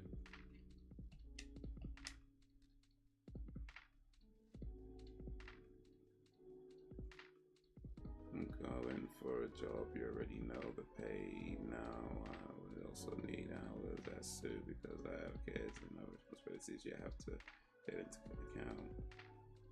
I'm not as reliable. Yeah. But that's what you have agreed when you start, isn't it? Like, you'd agree to pay, you'd agree to hours, and you know how many hours you work and which hours you work, and whether you need to be flexible or whether you could do this and this. And if that's all, and that be all agreed before you take the job. Like, if you know that, for example, right, you know you're gonna take care of your kids, so you're gonna be available at certain times, and they tell you that we want you to work those times, be like, actually, no, I can't do that. It's like, right, that's that then. Like, you want me to work hours, I'm just not available. Right, we don't go any further. You go somewhere that could give you the hours that you need, that suit, you know, what you suit the hours that you need. Never compare anything to anyone else. Exactly.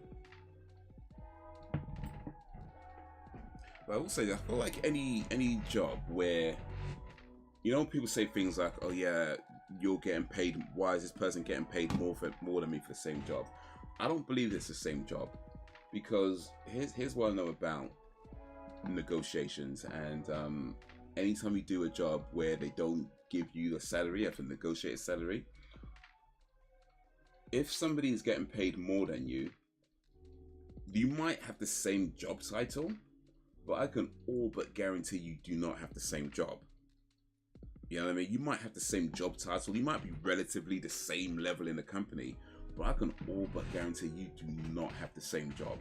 Like, there will be differences in responsibilities. Like, if somebody is getting paid more than you, especially if it's like significantly more than you, for the same job, they have some responsibilities that you don't have, and that's why, and that's part of the negotiation. If you say to them, I want 25,000 a year, they're going to say, okay, for 25,000 a year, we want you to do this, this, this, and this, right? All right, cool, we agree to that. The next person says, I want 30,000 a year. They're going to say, okay, well, for 30,000, we want you to do this, this, this, and this, and this. All right, then, we agree to that. So you might have the same job title, you might be pretty much the same level in the company, you might even be sitting right next to each other, but you do not have the same job.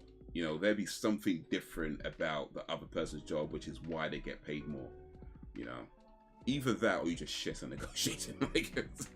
And if that's the case, then maybe take some negotiation lessons. I don't know. That might be the takeaway.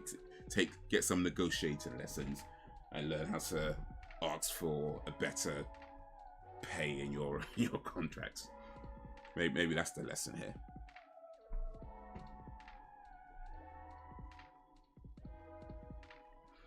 My sister earned more than me, doing the same job in a different.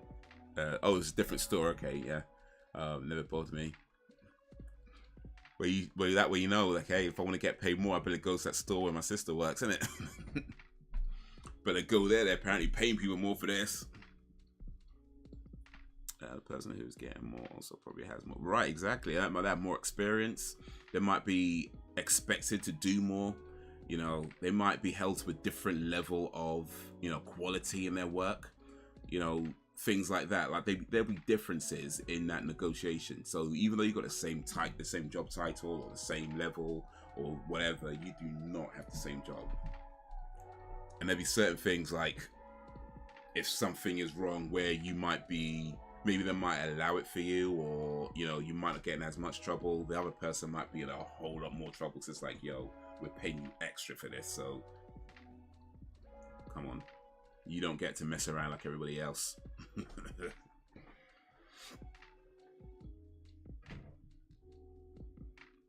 Well, I see, minimum wage is still a wage, indeed. Indeed it is.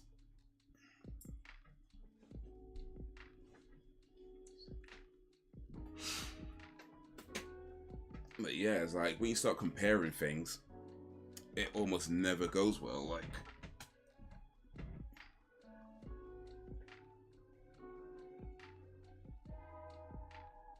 contract, so that's that. Yeah.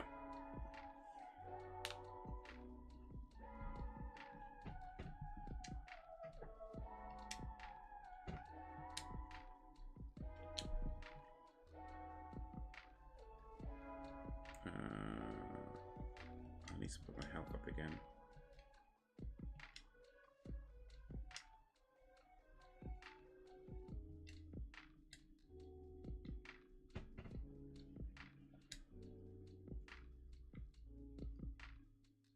But yeah, man, all I know is, I don't know much, but I do know this. Like, once you can figure out, yo, what up, Ben?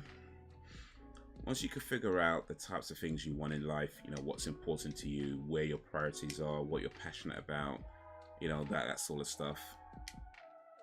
A lot of things you'll find don't really matter that much, or not as much as, you might think they do. Because it's very easy to be like, I want more money, and yeah, like I said before, we could always do with more money. Like, that's just a given in this world, and especially with everything going up, we could all do with a little bit more money, like, for sure. But at the same time, it's like,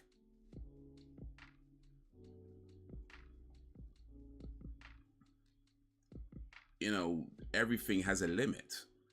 Like, even the amount of money you can have at any one time has a limit. Like, there's only so much money you can have before it starts to affect you in a negative way. And I don't think we talk about this enough. Like, it's like when you I'm gonna use gym references because I start going gym now and then. But you start going to the gym and you lift them weights, right? You don't go straight to the big heavy weights. You know what I mean? You start with the smaller, lighter weights. You practice with those, get stronger, and then you move up and up and up. and you practice on each level, and you move up, you practice on each level until you get strong enough to lift the big weights. You know, so like, and it's the same with money. Like, to go from having, say, this level of money to this level of money is a huge gap, and a lot of times we're not really ready for that. So it's very easy to be like, yeah, I want more money, and then agree to things because it pays more, and not understand what exactly you are agreeing to. Or even if you do understand it, just the fact that you have more money now, you don't really know how to handle it because you haven't practiced what it means to have the money that you already have. You know what I mean? That there are limits to how much you can have at any one time. And I don't think we talk about that in terms of money, in terms of power, in terms of status, and how it affects our psyche, how much money we have, how much power we have, or power, because power is kind of a, you know, that's a whole nother thing. I'm not against that right now, but you know, status and how people see you, and the associated power that we give to things, you know, because it has position and this or whatever. Like, how much you can have, how much of that you can have at any one time before it starts to negatively affect your life. I don't think we talk about that enough. So all I know is, like, look, if you can have £1 million, great. If you have £1 billion, great. But if you can't, figure out how to live with the money that you have. Because money is the one commodity you will always have enough of. And I know that not everybody's going to understand when I say that, but money is the one commodity you will always have enough of. You may not have the money that you want. You know, you may not have all the things that you want in life, but it's the one commodity that somehow you will always have enough of. Another thing I believe as well is that there's nothing you can do with £1 million that you can't do with 100. You know, and again, I know not everybody's going to understand what I mean by that, but there is nothing you can do with £1 million that you can't do with 100.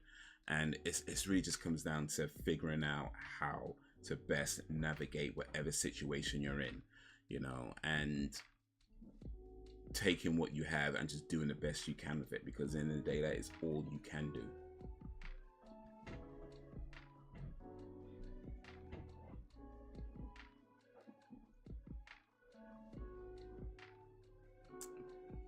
Men like Ben, appreciate you coming through. How's your day going?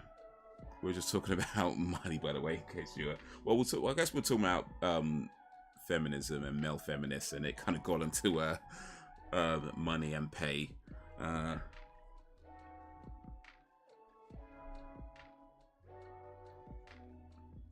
Kids in middle school to high school can get minimum wage pay. That's fine, but 18 and up needs the wages that grown people need, so a grown person's payment. I disagree for a fact. Haze knows everything. Asterisk. Ding. Old school. These male feminists goes talking about the made up gender pay gap. Also, for real, man. I've never been paid so much that it affected me negative. Oh, these people with more power and money end up being corrupt, right? You know, and I don't believe they all start out that way, but the more you get, the more it affects your mind. Yeah, the more you get, the more you want. I just think society in general encourage us to seek more and more and more, get more money, get more money, get more money, but we don't really, we stop and think, you know what do I need this money for? Like, if I have the things that I need, I could do the things that I want to do. What do I need, you know, an extra £1 million for? Like, I mean, you could do something with it. I ain't saying that. You know, if you want to give me £1 million, I'll take it. Like, let me not put any kind of wrong impressions out there. You want to offer me £1 million, I'll take it. I'm just saying, though, for real. It's like,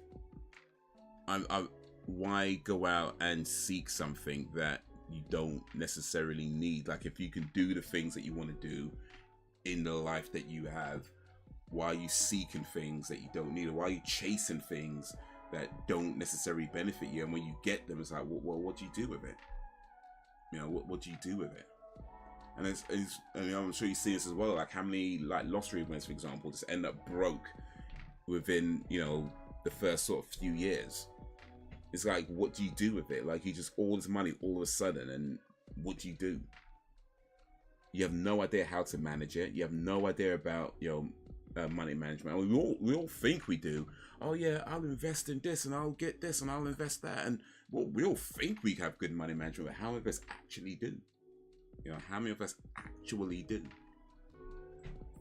Because you could handle £100, but can you? But say you could handle £100, don't mean you could handle 100 million. It's not the same thing.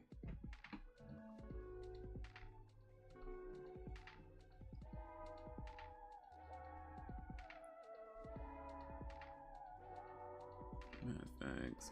Been watching the second Eurovision song contest. Albania, Armenia, Austria, Belgium, Cyprus, Estonia, Lithuania, Poland, and Slovenia qualified for the finals. Okay. That Sweden girl went through it, isn't it? By the way, so I'm cheering for Sweden still. By the way, so she's in the finals, isn't she? The Sweden girl, what's her name? Larina. I think you said the other day that she won. So yeah, I'm cheering on Sweden. Unless one of these other girls are cuter. I'm just gonna cheer on whoever's the prettiest. That's pretty much how I'm doing it. Whoever's the prettiest is who I'm cheering on. In politics, I believe people most likely start with good intentions, but right, gets lost. Yeah, all the power, the corruption, trying to police people, ego.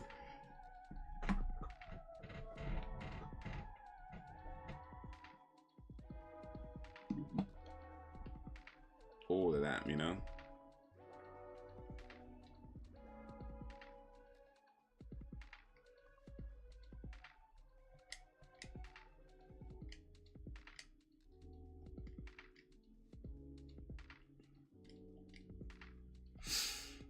Oof.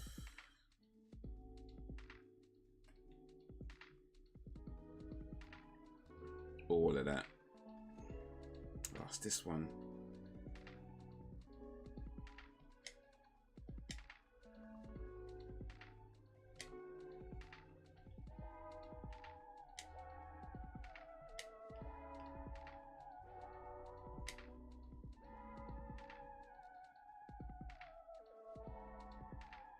Oh, how did I miss though, bro? Come on. Oh wait, he's not. Oh, say he's already cute. Never mind.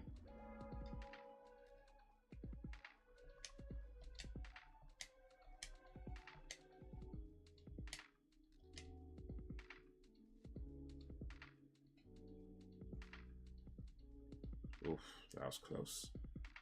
Got him a big shot though still. Regards to money. Oh wait, maybe I missed a bit. Sorry, if I became a PM, you best believe I'm self-serving. Bro, listen, I might be talking about some of the ills of the world. I'm not saying I'm immune to them. You know, I'm not saying I'm immune to them. Listen, give me £10 million so I can go crazy and do stupid shit too. Like, I'm not saying I'm immune to it. Just because I could point it out in other people don't mean I don't want that money myself. I'll take it. I'll take it. I'll go crazy.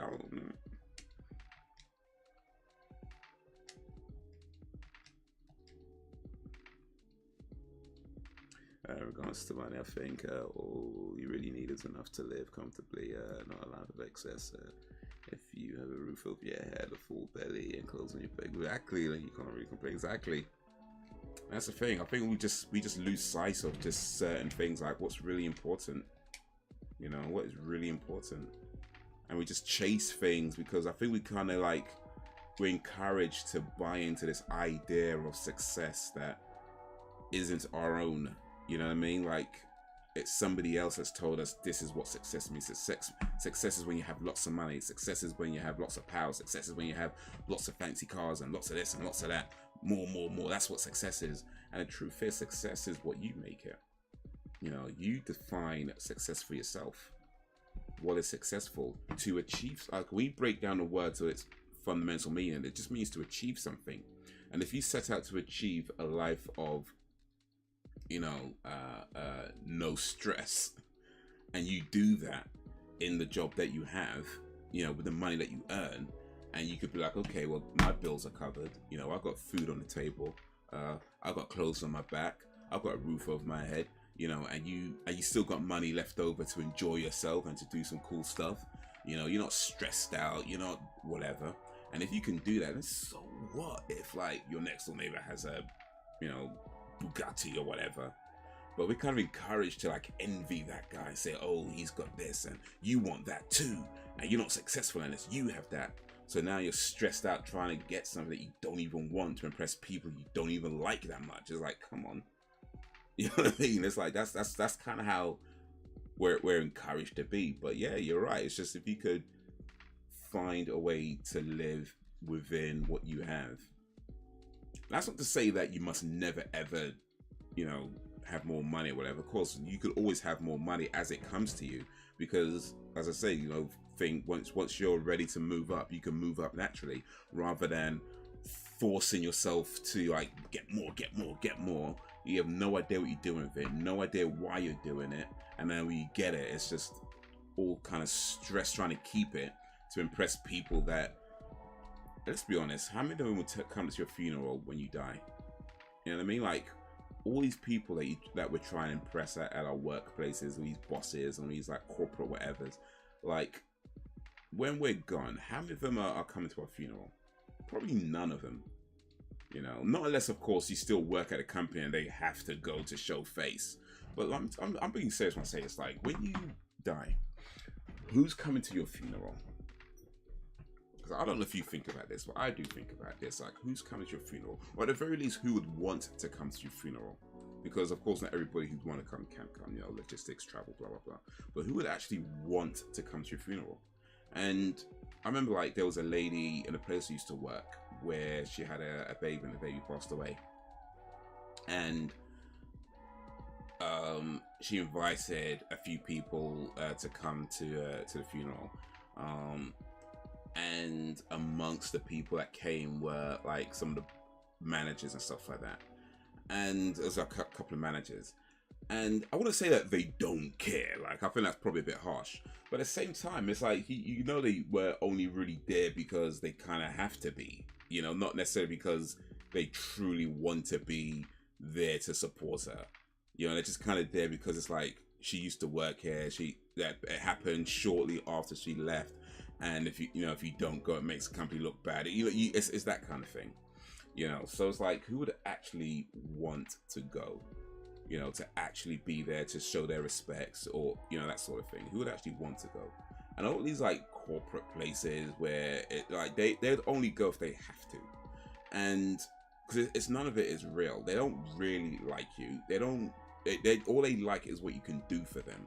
You know, and that's fine as a transactional relationship. It is what it is. But a lot of times I think we trick ourselves into believing that's a real thing, that they really care about us, that they really want. No, they really don't. They care about you as far as they can get something from you. You know, and that is the basis of these relationships. And if you know that, not a problem. But then you know to look for real connections elsewhere.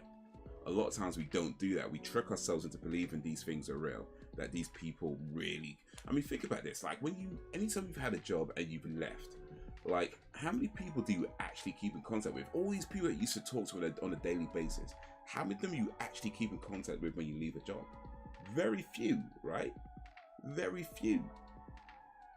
So none of these but most of these relationships that you have with these people are not real. It's just there because they need you to do something so they can get something from you, and that's pretty much it. That is pretty much it. And if you know that and they know that and you can accept that, then cool. It is what it is. It is what it is. But I think we oftentimes allow ourselves to believe that these are genuine connections, and we know deep down they're not.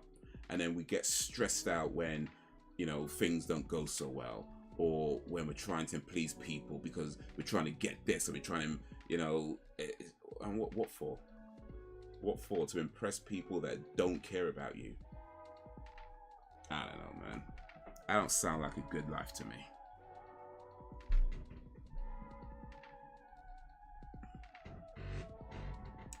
Another mini rant. It's all mini rants today. What's going on? It's the day for mini rants.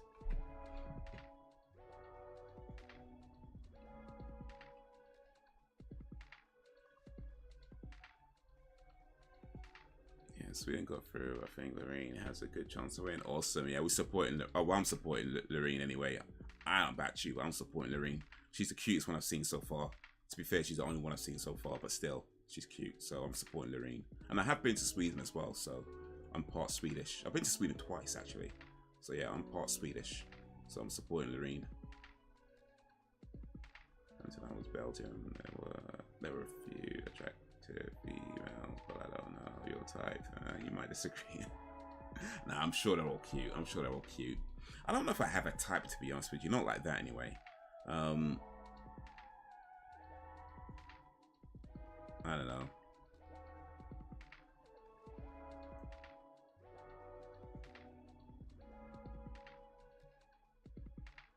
Big tits is always nice, I guess, but I don't know if I have a type. I mean, small tits are nice too, don't get me wrong. I ain't trying to say that, but you know. I don't know. I don't think I have a type like that. I don't really have a type. As long as they're cute, it's all good.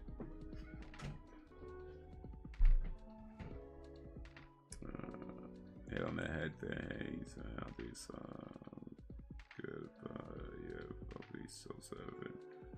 I have more husbands also. For husbands per job I need to do it because of my newfound status. I'm too important to do myself, yeah. So I have 25,000 husbands. I have one to feed you grapes. One to cut your toenails.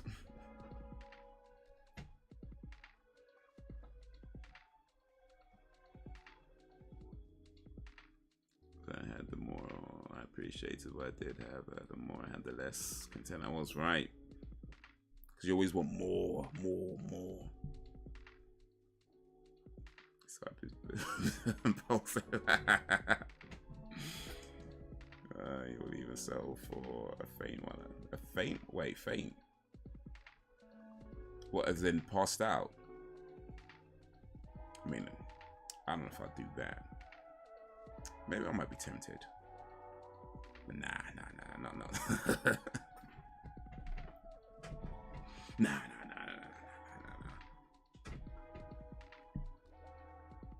I might not be a male feminist, but hopefully I'm not a creep.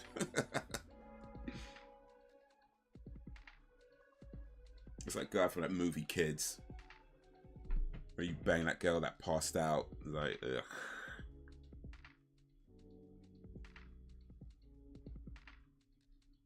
Maybe ends when deleting social media, you find out who really cares. Most connections will end. You'll find some keeping contacts initially or getting contact out of curiosity, but very few will continue to stay in touch. For most people, friendships are a convenience or when it's useful to them. Right, exactly. I didn't have big tits represent in the past. They were called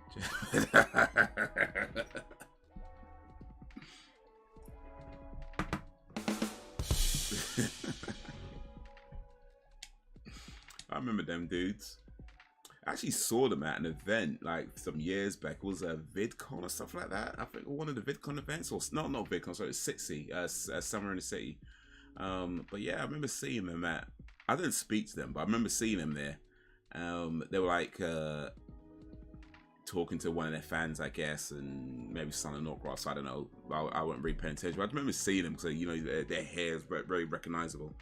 And I was like, oh yeah, it's those guys, and then I just kind of kept it moving. I was like, I ain't trying to talk to them. I'm sure they're nice people, but I was like, nah, I'm good. I'm not trying to talk to them. Let me just keep it moving. Let's keep it moving.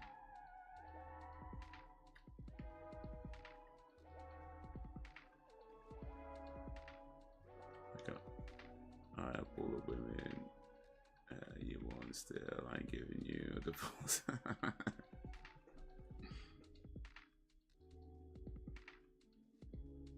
That's right, Sam. I don't need a divorce.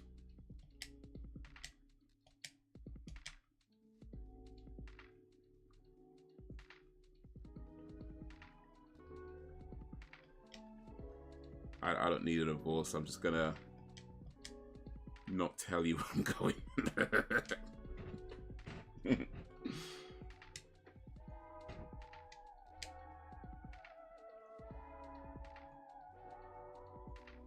Just going down to snooker hall again with the boys. Maybe. I mean, I guess so. I think there was like 1 or 2 people there. I'm not sure. To be fair, it wasn't. I don't think it was a big queue, like from what I can remember. But I think there was maybe like 2 girls or something there or something that were getting giving autographs to or talking to or whatever they were doing. I don't think it was a big queue, but to be honest, maybe they just got there. It might have been early in the day. I don't know.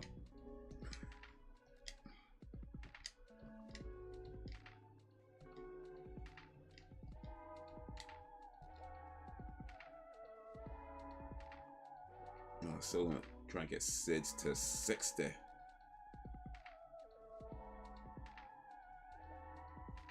I've got 1 more. Oh, should I do it on the next one to get Sid to 60. Okay, cool.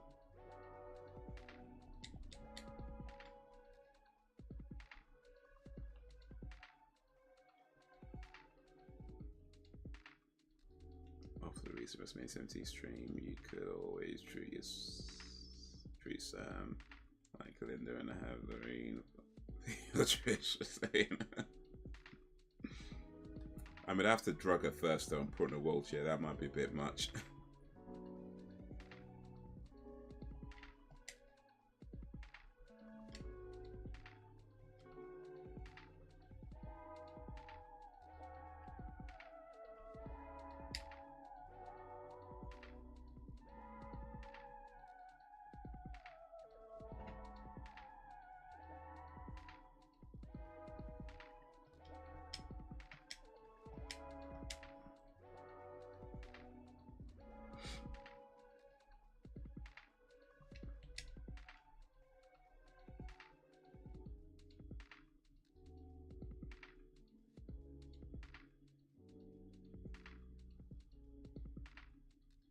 Oh, has he got me again? Ish.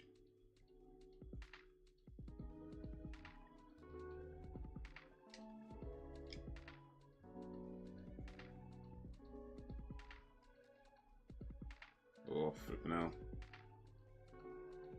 Yo.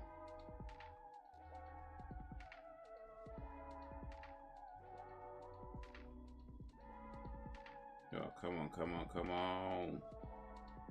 I'm confused though. Man, stabbing him. No, it's over. It's over.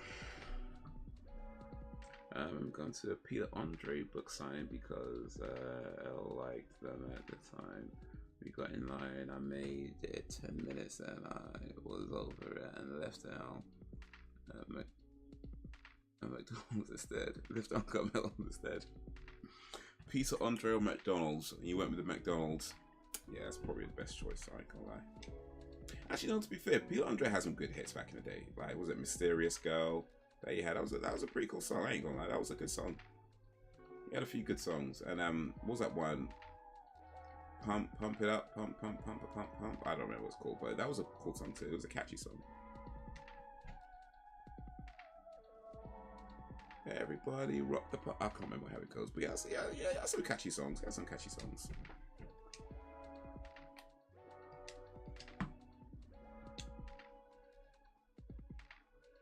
Oh man, I gotta do that again.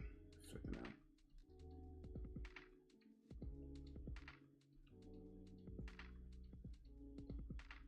I remember the Parasite Eve games.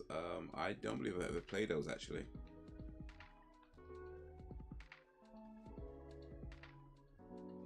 Mysterious Girl. Hey, Mysterious Girl was a cool song though. Don't come on, don't lie.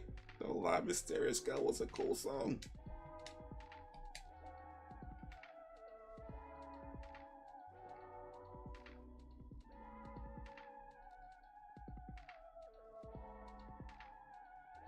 Oh, mysterious girl, I wanna get next to you.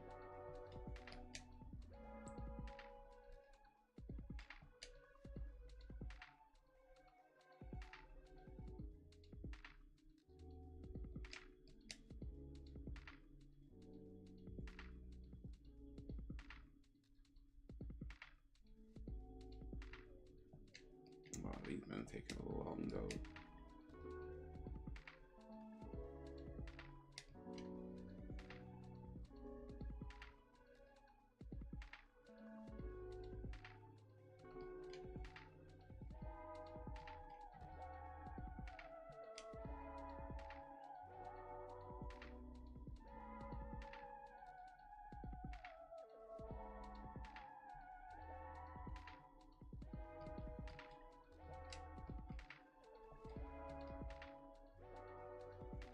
There we go.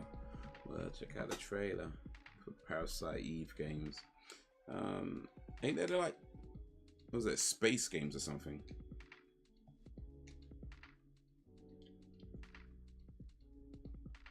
All right, magic.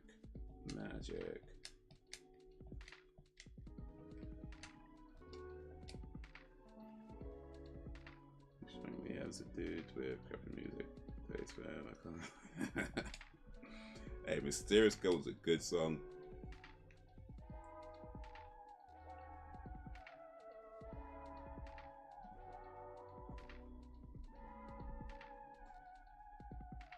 I don't know if he had a lot of good songs, but he had at least 2 good songs.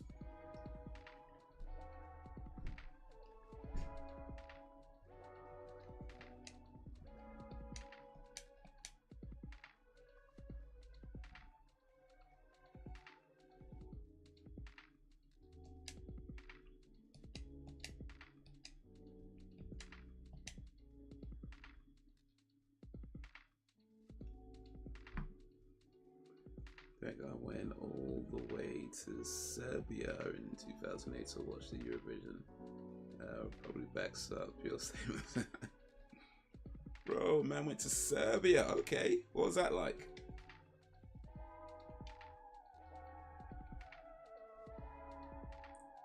I mean, you went there. That means you're not just like a fan of it. Like, you are a fan of the Eurovision Song Contest. Like,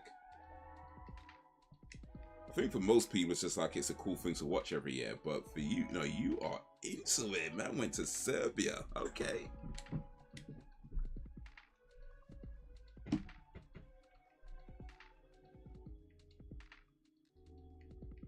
Elliot had crafty music taste when I met him. I soon changed that. That's cool. Too bad you couldn't change his taste in games though, so but hey. Celebrate the wins, man. Celebrate the wins.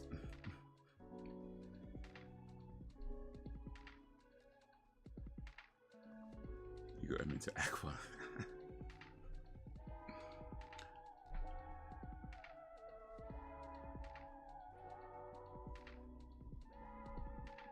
Yeah, man. You like Aqua, it's fine. It's not fine that you you belong. That's fine. That Aqua song was catchy though. I ain't gonna, you know, back in the day, everybody was singing that. Come on now, I'm a Barbie. I mean, it's not even a good song. I mean, it really isn't, but it was so catchy.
Certain songs like that. Haze, for real, George Ezra produces a lot of songs that in my opinion aren't great songs, but are bloody catchy. George Ezra, he's a new singer, isn't he? I think I've seen that name around. I don't know if I've heard any of his songs though.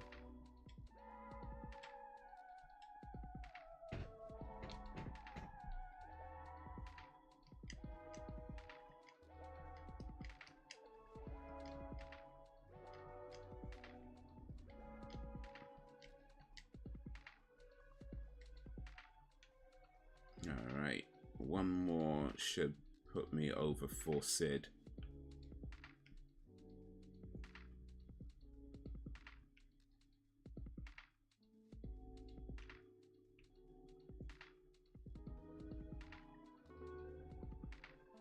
You like the Friday song? You can't say none. Oh, what? Friday, Friday, gotta get down on Friday. You know, that's another song that isn't particularly good, but you hear it enough times and it just sticks in your head.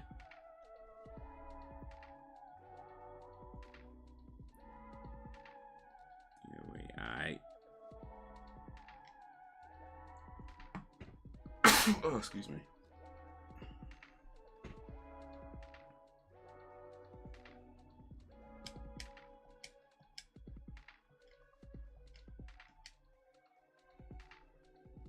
Green, green grass, blue, blue sky.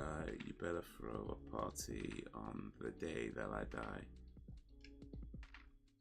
Well, can't disagree with that. But no, I don't think I know that song. To be honest, if I have heard it, I don't know if I know the lyrics.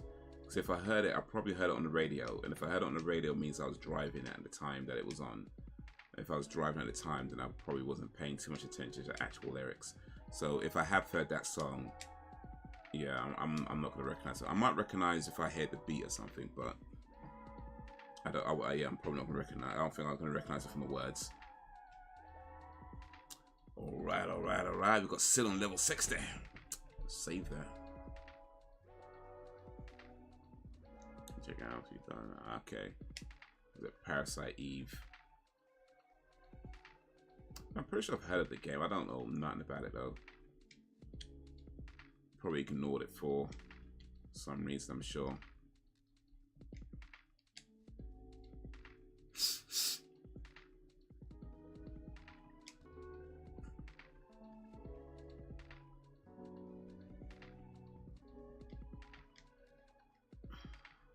Okay.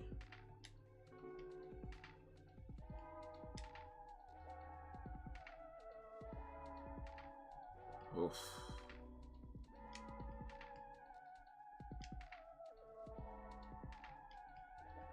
Get these guys up to level 60 as well. And then I gotta get Tifa up to level 60.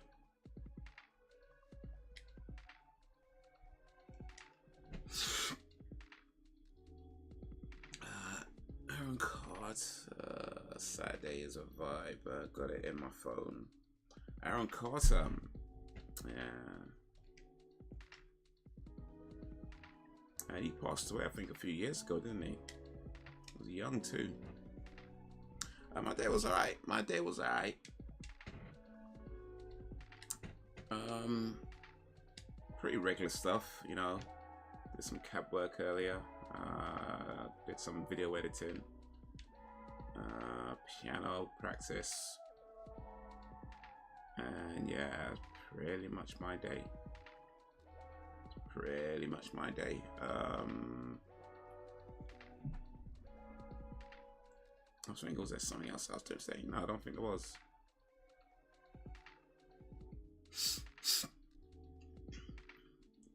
You know, though, speaking of Friday, the song Friday, Rebecca Black, who sings that song,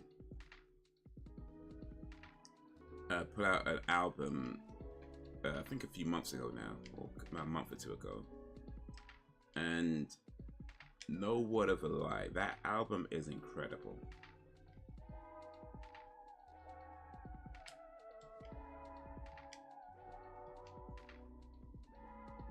Like, it is just actually just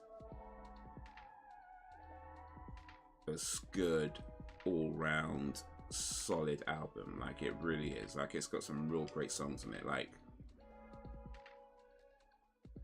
it's a lot of like drum and bass influence.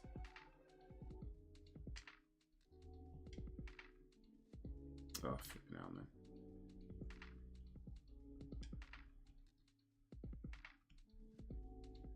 Oh, oh, damn it. That's missed. It's not what I wanted to do. And that was wasted.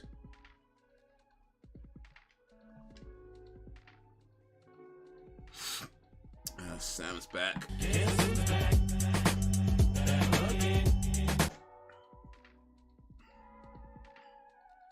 Oh man, the Red X was out. The way they position you sometimes, your characters sometimes, it's so difficult to select the ones that you actually want to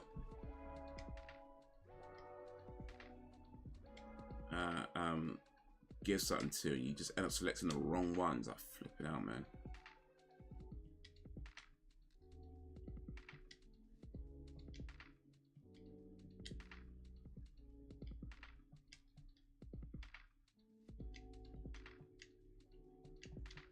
It's just way too easy to select the wrong ones. Passed away late last year. Okay. Time for something. Yeah. You know it.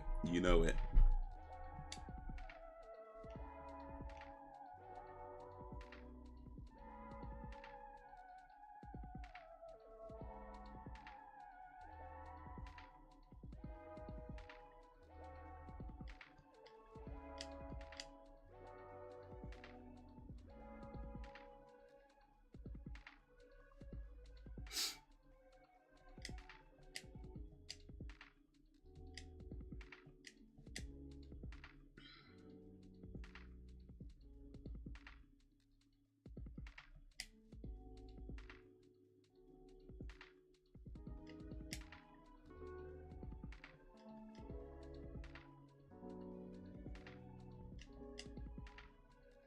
I swear it's taking me longer to beat these guys now.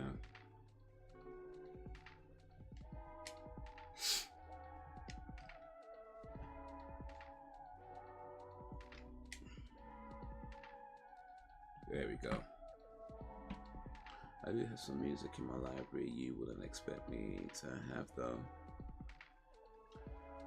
Well, now you've piqued the curiosity of man. What may that be, oh Sam?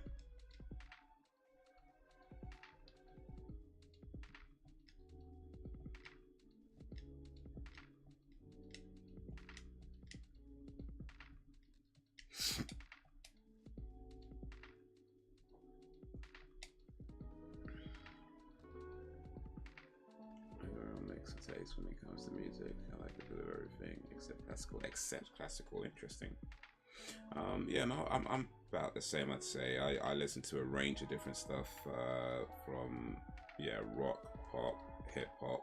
I do listen to classical as well, though. So that's in my. I've got a few classical tunes in my musical library. But yeah, I mean, for me, it's just I like art. I like creativity.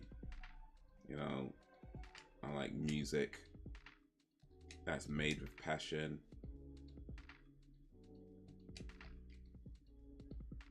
You know, regardless of what genre it fits into, and if it hits, it hits. You know.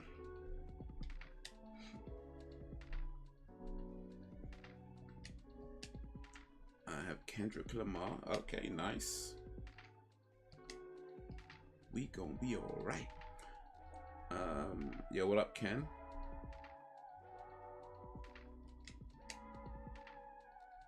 Kendrick Lamar. The Carpenters, yeah. Patsy Cline and Johnny Cash.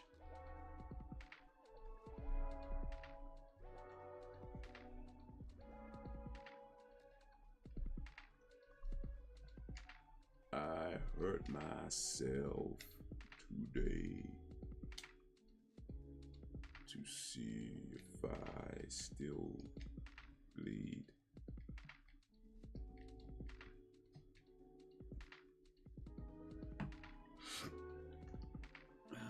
Maybe 2 or 3, but that's about it. Some Vangelis. You know, I was watching the 60s Batman TV show the other day. Catwoman throws a sneeze bomb at Batman and Robin. What the F?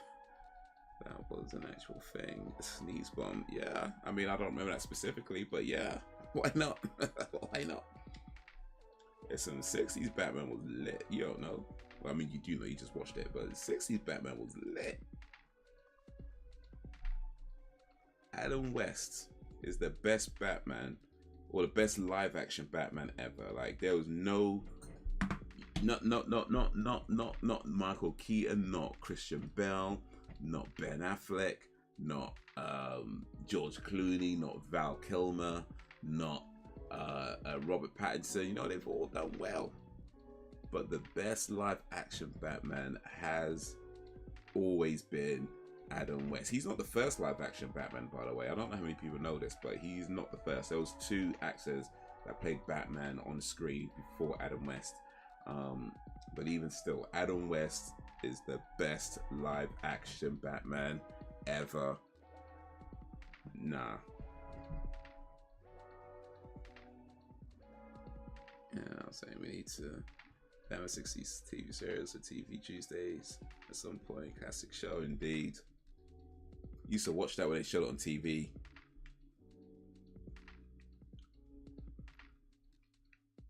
For the sneeze bomb, I told you Adam was version had silly weapons. How's that silly weapon though? How's a sneeze bomb a silly weapon? Think about it. You throw a sneeze at somebody, they could catch a cold. They can get like the flu. You know, that takes them out. You know what I mean? Like you're shivering, you've got headaches. Come on now, how's a sneeze bomb a silly weapon? How? You target somebody with, I mean, think about this. Now, they're trying to figure out how to make bioweapons. And in 1960, she was throwing sneeze bombs. Head of its time, bro. And you want to say it's a silly weapon? How? How is that a silly weapon?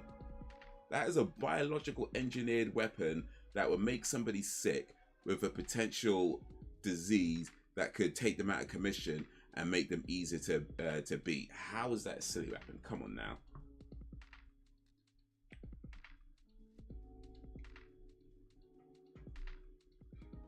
And you know what? Batman, Adam West Batman beat up a shark. Like, from time man beat up a shark, he was solidified as the greatest version of Batman ever. Like, a man beat up a shark. Bruh. Ain't no Batman ever beat up a shark, apart from Adam West. And you know what? Adam West Batman had an instant costume changer. Yeah? Adam West Batman had it. Well, so when they were sliding down the pole, they hit a lever and it would instantly change costume. Christian Bale never had an instant costume changer. They had to, like, you know, put their pants on one leg at a time. Man had an instant costume changer. Think about this. And also, when he got attacked by the shark, yeah? When he got attacked by the shark, think about this. The shark was biting his leg. He don't have no bulletproof armor, Kevlar suit or whatever. All he had was leg muscles. Just spandex and leg muscles. And a shark couldn't bite his leg off. Come on now. How is he not the best version of Batman? Man punched people so hard, words appeared on the screen. How is he not the best version of Batman? Come on now. Oh, and the Riddler. The Riddler by far was the best. Frank Gorshin's Riddler was by far the best dressed TV/movie villain ever. I don't care. You take any villain, yeah, from TV, from movie, you will not find one that was as well dressed as the Riddler from Batman 16, from Frank Gorshin's Riddler. Man had the green suit with the question marks on it. He takes his jacket off and he had the back of the waistcoat that matched the inside of it. Bro, come on now. Come on now. Man had the bowler hat that matches up, the gloves and the shoes. Come on now. Best dressed TV villain ever was Frank Gorshin's Riddler. Nah.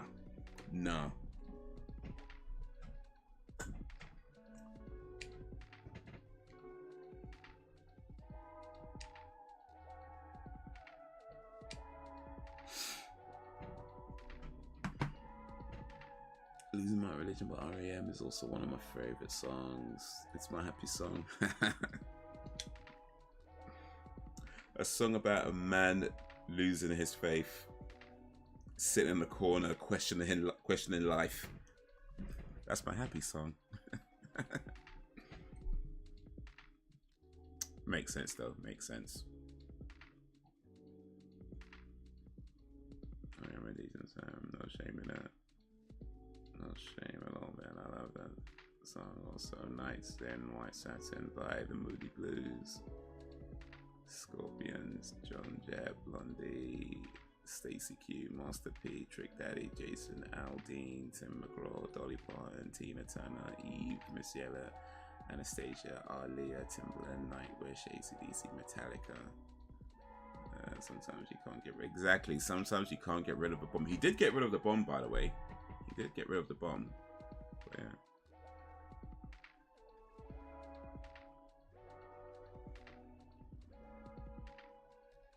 Yeah, Metallica have been one of my favorite bands for a long minute now.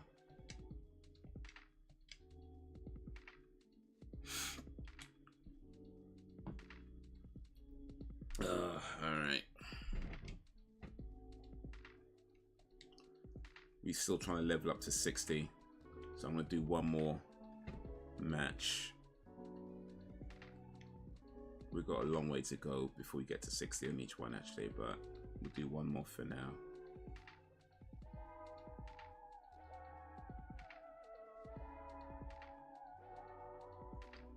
He did get rid of the bomb, but no real bomb actually looks like that. That's because it was a special bomb.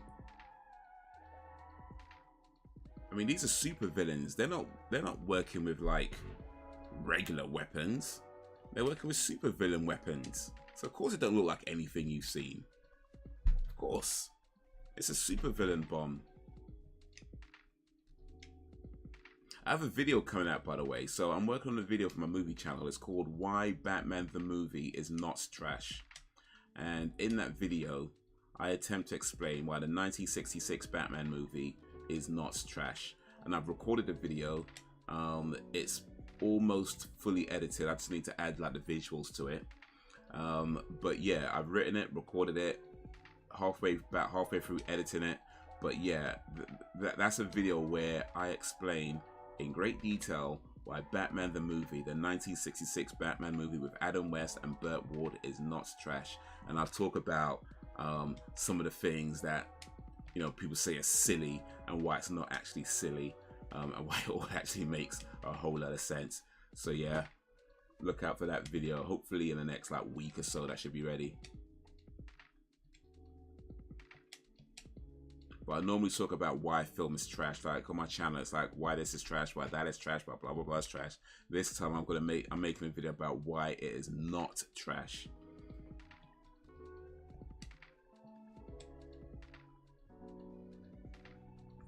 It's like a Bugs Bunny cartoon. Have you heard the UK Eurovision entry? It's I got into an argument the other day with the dude who said only old straight white men listen to listen to Pink Floyd. I was like, if you comfortably numb is stunning, what an ignorant statement. Yeah, that's kind of stuff is silly, isn't it? Only these people listen to that, only that people listen to this, and it's like, come on now. Oh snap, I'm not ready to take on any new enemies right now. Okay, I think these are weak ones though, so it might be alright.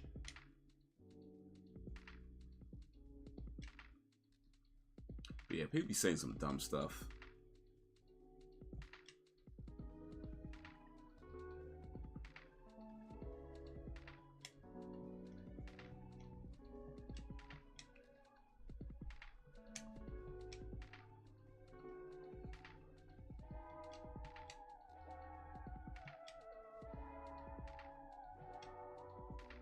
There we go. I'll make you hate me on some. I like this. It's the sister's version of comfortably numb. Yeah, I'm doing the same time. Make sure to avoid listening to it. I'm not caring about this. Okay, yeah, cool.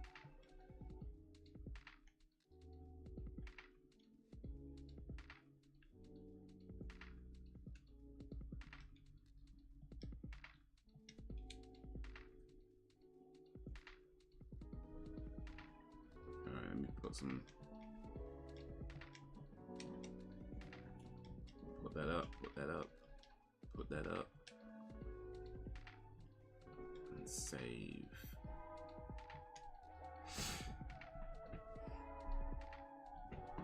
Haze, what's your favorite song ever? Oh, well, that's a tough question. I don't know. I mean, there's definitely a lot of songs that I like. A lot of songs that I can just listen to whenever they come on. you know, a few songs where, you know, you got your music on shuffle and you're about to stop the shuffle thing, you get to where you're going and you're about to turn it off, but that one song comes and you're like, you know, let me just listen to this one more song. Definitely a few like that. I don't know if I have I don't know if I could pick a number one favorite song ever, but let me pick let me tell you a few. No, it's not Rebecca Black's Friday, but Rebecca Black does have one of my favorite songs called Crumbs, which is it's a recent song. I'll say that is definitely one of my favorite songs in recent times, called Crumbs, by Rebecca Black. It's on her debut album. Favorite songs, I'll go with Talking the Hardest by Giggs, Free Wheel Ups by Kano featuring Wiley and and Giggs actually. What else? Michael Kiwanuka, he has a song called Cold Little Heart. There's like a 10-minute version which I really like. Masego, is it Masego? Masago, I might be saying his name wrong, but he has a song called Tadao. Again, another long song, but I like that song as well. What else? Speaking of long songs, Fix by Metallica, one of my favorites by them.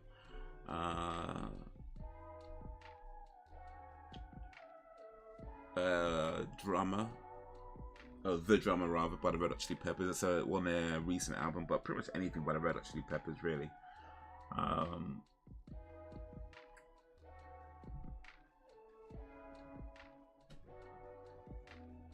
Yeah, I mean, there's loads.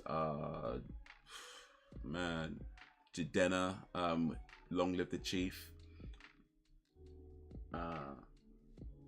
Janelle Monáe, Tightrope.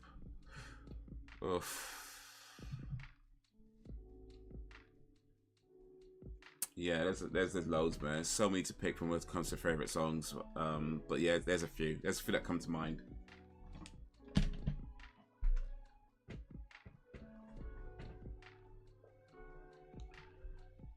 Do you know how many songs I've downloaded? I do know how many songs I've downloaded, actually. 0. I don't have any downloaded.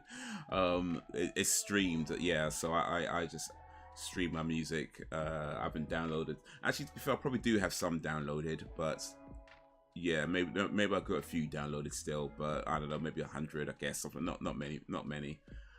But yeah, mostly it's stream stuff. So from, you know, the YouTube Music app that I use, I stream it over that.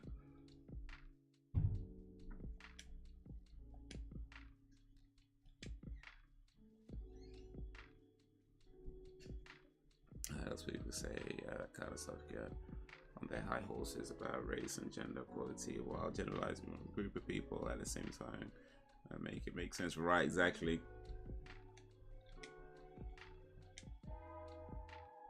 Exactly. Exactly.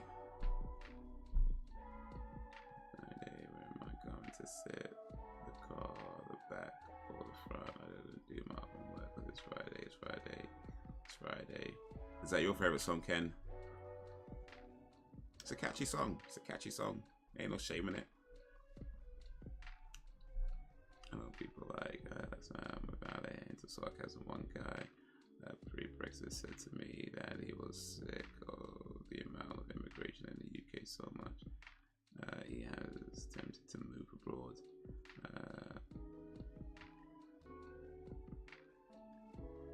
Interesting. Okay, well, you know, some people just gotta let them to themselves, right? Just let them to themselves. Just, hey, you know what? Good luck, buddy. Good luck. just let them to themselves.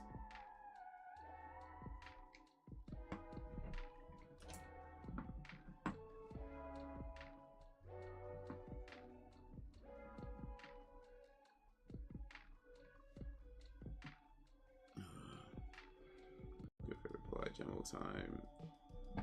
Yeah, it's a good song. I mean, I don't know if I say it's my favorite though. It's a good song. I mean, definitely. Is that favorite? I guess it's kind of. I mean, yeah, why not?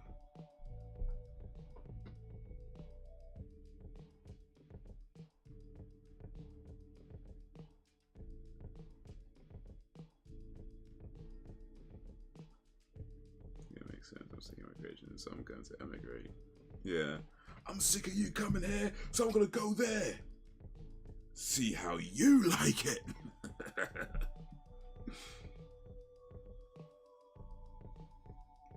Call him an idiot to his face. Could you be? I don't remember who did the whole close up borders.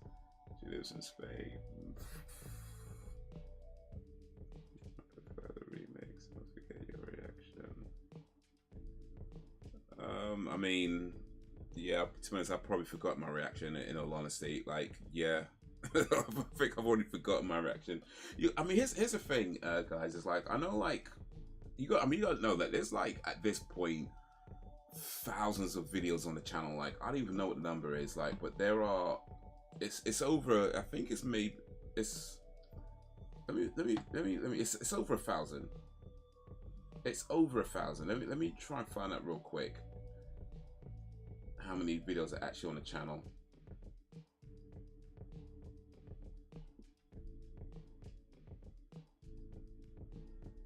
Oh wait, that's the wrong button. Oh wait, is it? Yeah, that's the wrong one. One sec. Why everything moves so slow?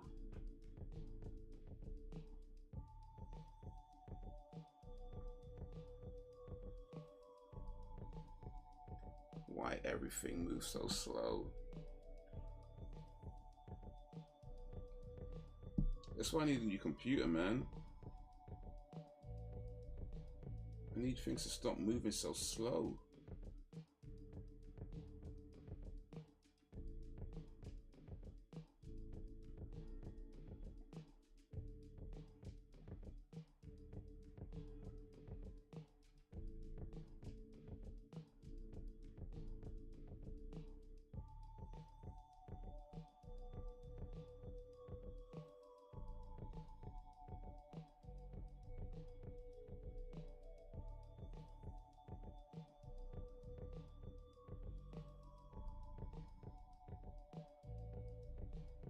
Here we go. So yeah, there is 1,570 videos on the channel, and that's just the videos that are publicly available. There's maybe more that have been unlisted or privated at some point, but at the moment there is over 1,570 videos on the channel. I don't remember all of them, bro. Like, I don't, you know. So when you say things like, "Oh, you're right," yeah, I don't. I just assume that I don't. I really assume unless the video's like, you know, yesterday, and even then it's a big if. You know, I most likely don't remember what I said or what I did. It's just too many to keep in mind. So yeah, there's 1,570 videos on this channel, plus the other channels that I do as well. Other, you know, a couple other channels that I have as well. So yeah, there is a lot of content on there. I don't remember all of them. So yeah, any time it's like that, just assume that I have no idea what I said or why I said it, because I probably don't. Just, yeah, that was a point I was trying to make. There's just too many videos to remember them all.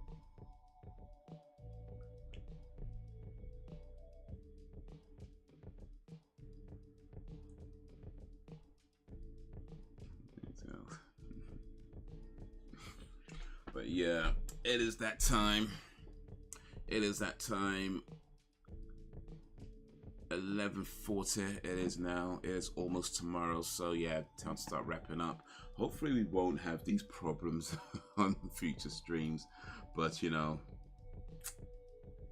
it's how it goes sometimes. But anyway, next live stream should be possibly Saturday, but I can't promise that just yet. But possibly Saturday. Might see if I can tune into the Eurovision Song Contest and maybe do a live stream of the last bit of it, and you know, that sort of thing. But if not, then the next live stream should be Monday, where we're watching that Arnold Schwarzenegger movie. I keep forgetting what it's called. But yeah, the one that's on YouTube. I'll try and put like a post up or something. Here's hoping indeed. Remember that time you called me. Like I said, there's too many videos for me to remember everything. Sam's just gonna keep reminding me of that every time. Probably got it on. Probably got that video clip somewhere. Could use it to blackmail me or something one day. But yeah, if not Saturday, then Monday. And Tuesday, we're starting a new series of a TV show. Not fully confirmed yet, but it's looking like it's gonna be watching vampires. That's how it's looking so far. Unless some miracle happens between now and tomorrow, it looks like it's gonna be Buffy the Vampire Slayer, which is cool because that means I get to let you know which bits exactly. I mean, it was like I said, it was a good show. I enjoyed it, but there was definitely some bits there, and I could let you know exactly which bits. But yeah, until then, just heavy duty. Of course, I wouldn't have it any other way.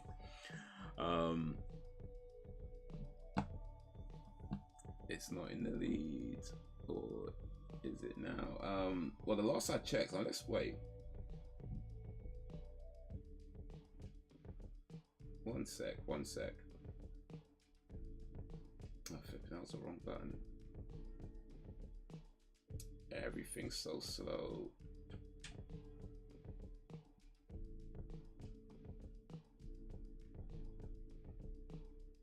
Everything's so slow. What's in the lead right now? Let me just see. Let me see. Oh, wait. It's not. Uh-oh. Oh, well, that's interesting. Well, that's interesting. Okay. I did not see that. I just seen it now. I just seen this now. Okay. So at the moment, the X-Files Season 2 is in the lead. It was Buffy the Vampire Slayer. It's now the X-Files Season 2. So, well, that's interesting. Okay. So at the moment, X-Files Season 2 is in the lead. So if that stays in the lead, we'll be watching that. But yeah, officially ends tomorrow. And then I'll let you know which one we'll be watching. But okay. I did not see that. A few more votes came through for X-Files Season 2, and now that is pipping it. Okay, cool. Well, whatever wins, we're gonna have a good time. That's it. So yeah, but yeah, that's gonna be it for it's gonna be it for now, guys. So appreciate you and all that you do. Thank you for keeping me company. Thank you for keeping it lively. The village is strong because you make it strong. We're only gonna get stronger until whenever. If ever. Peace.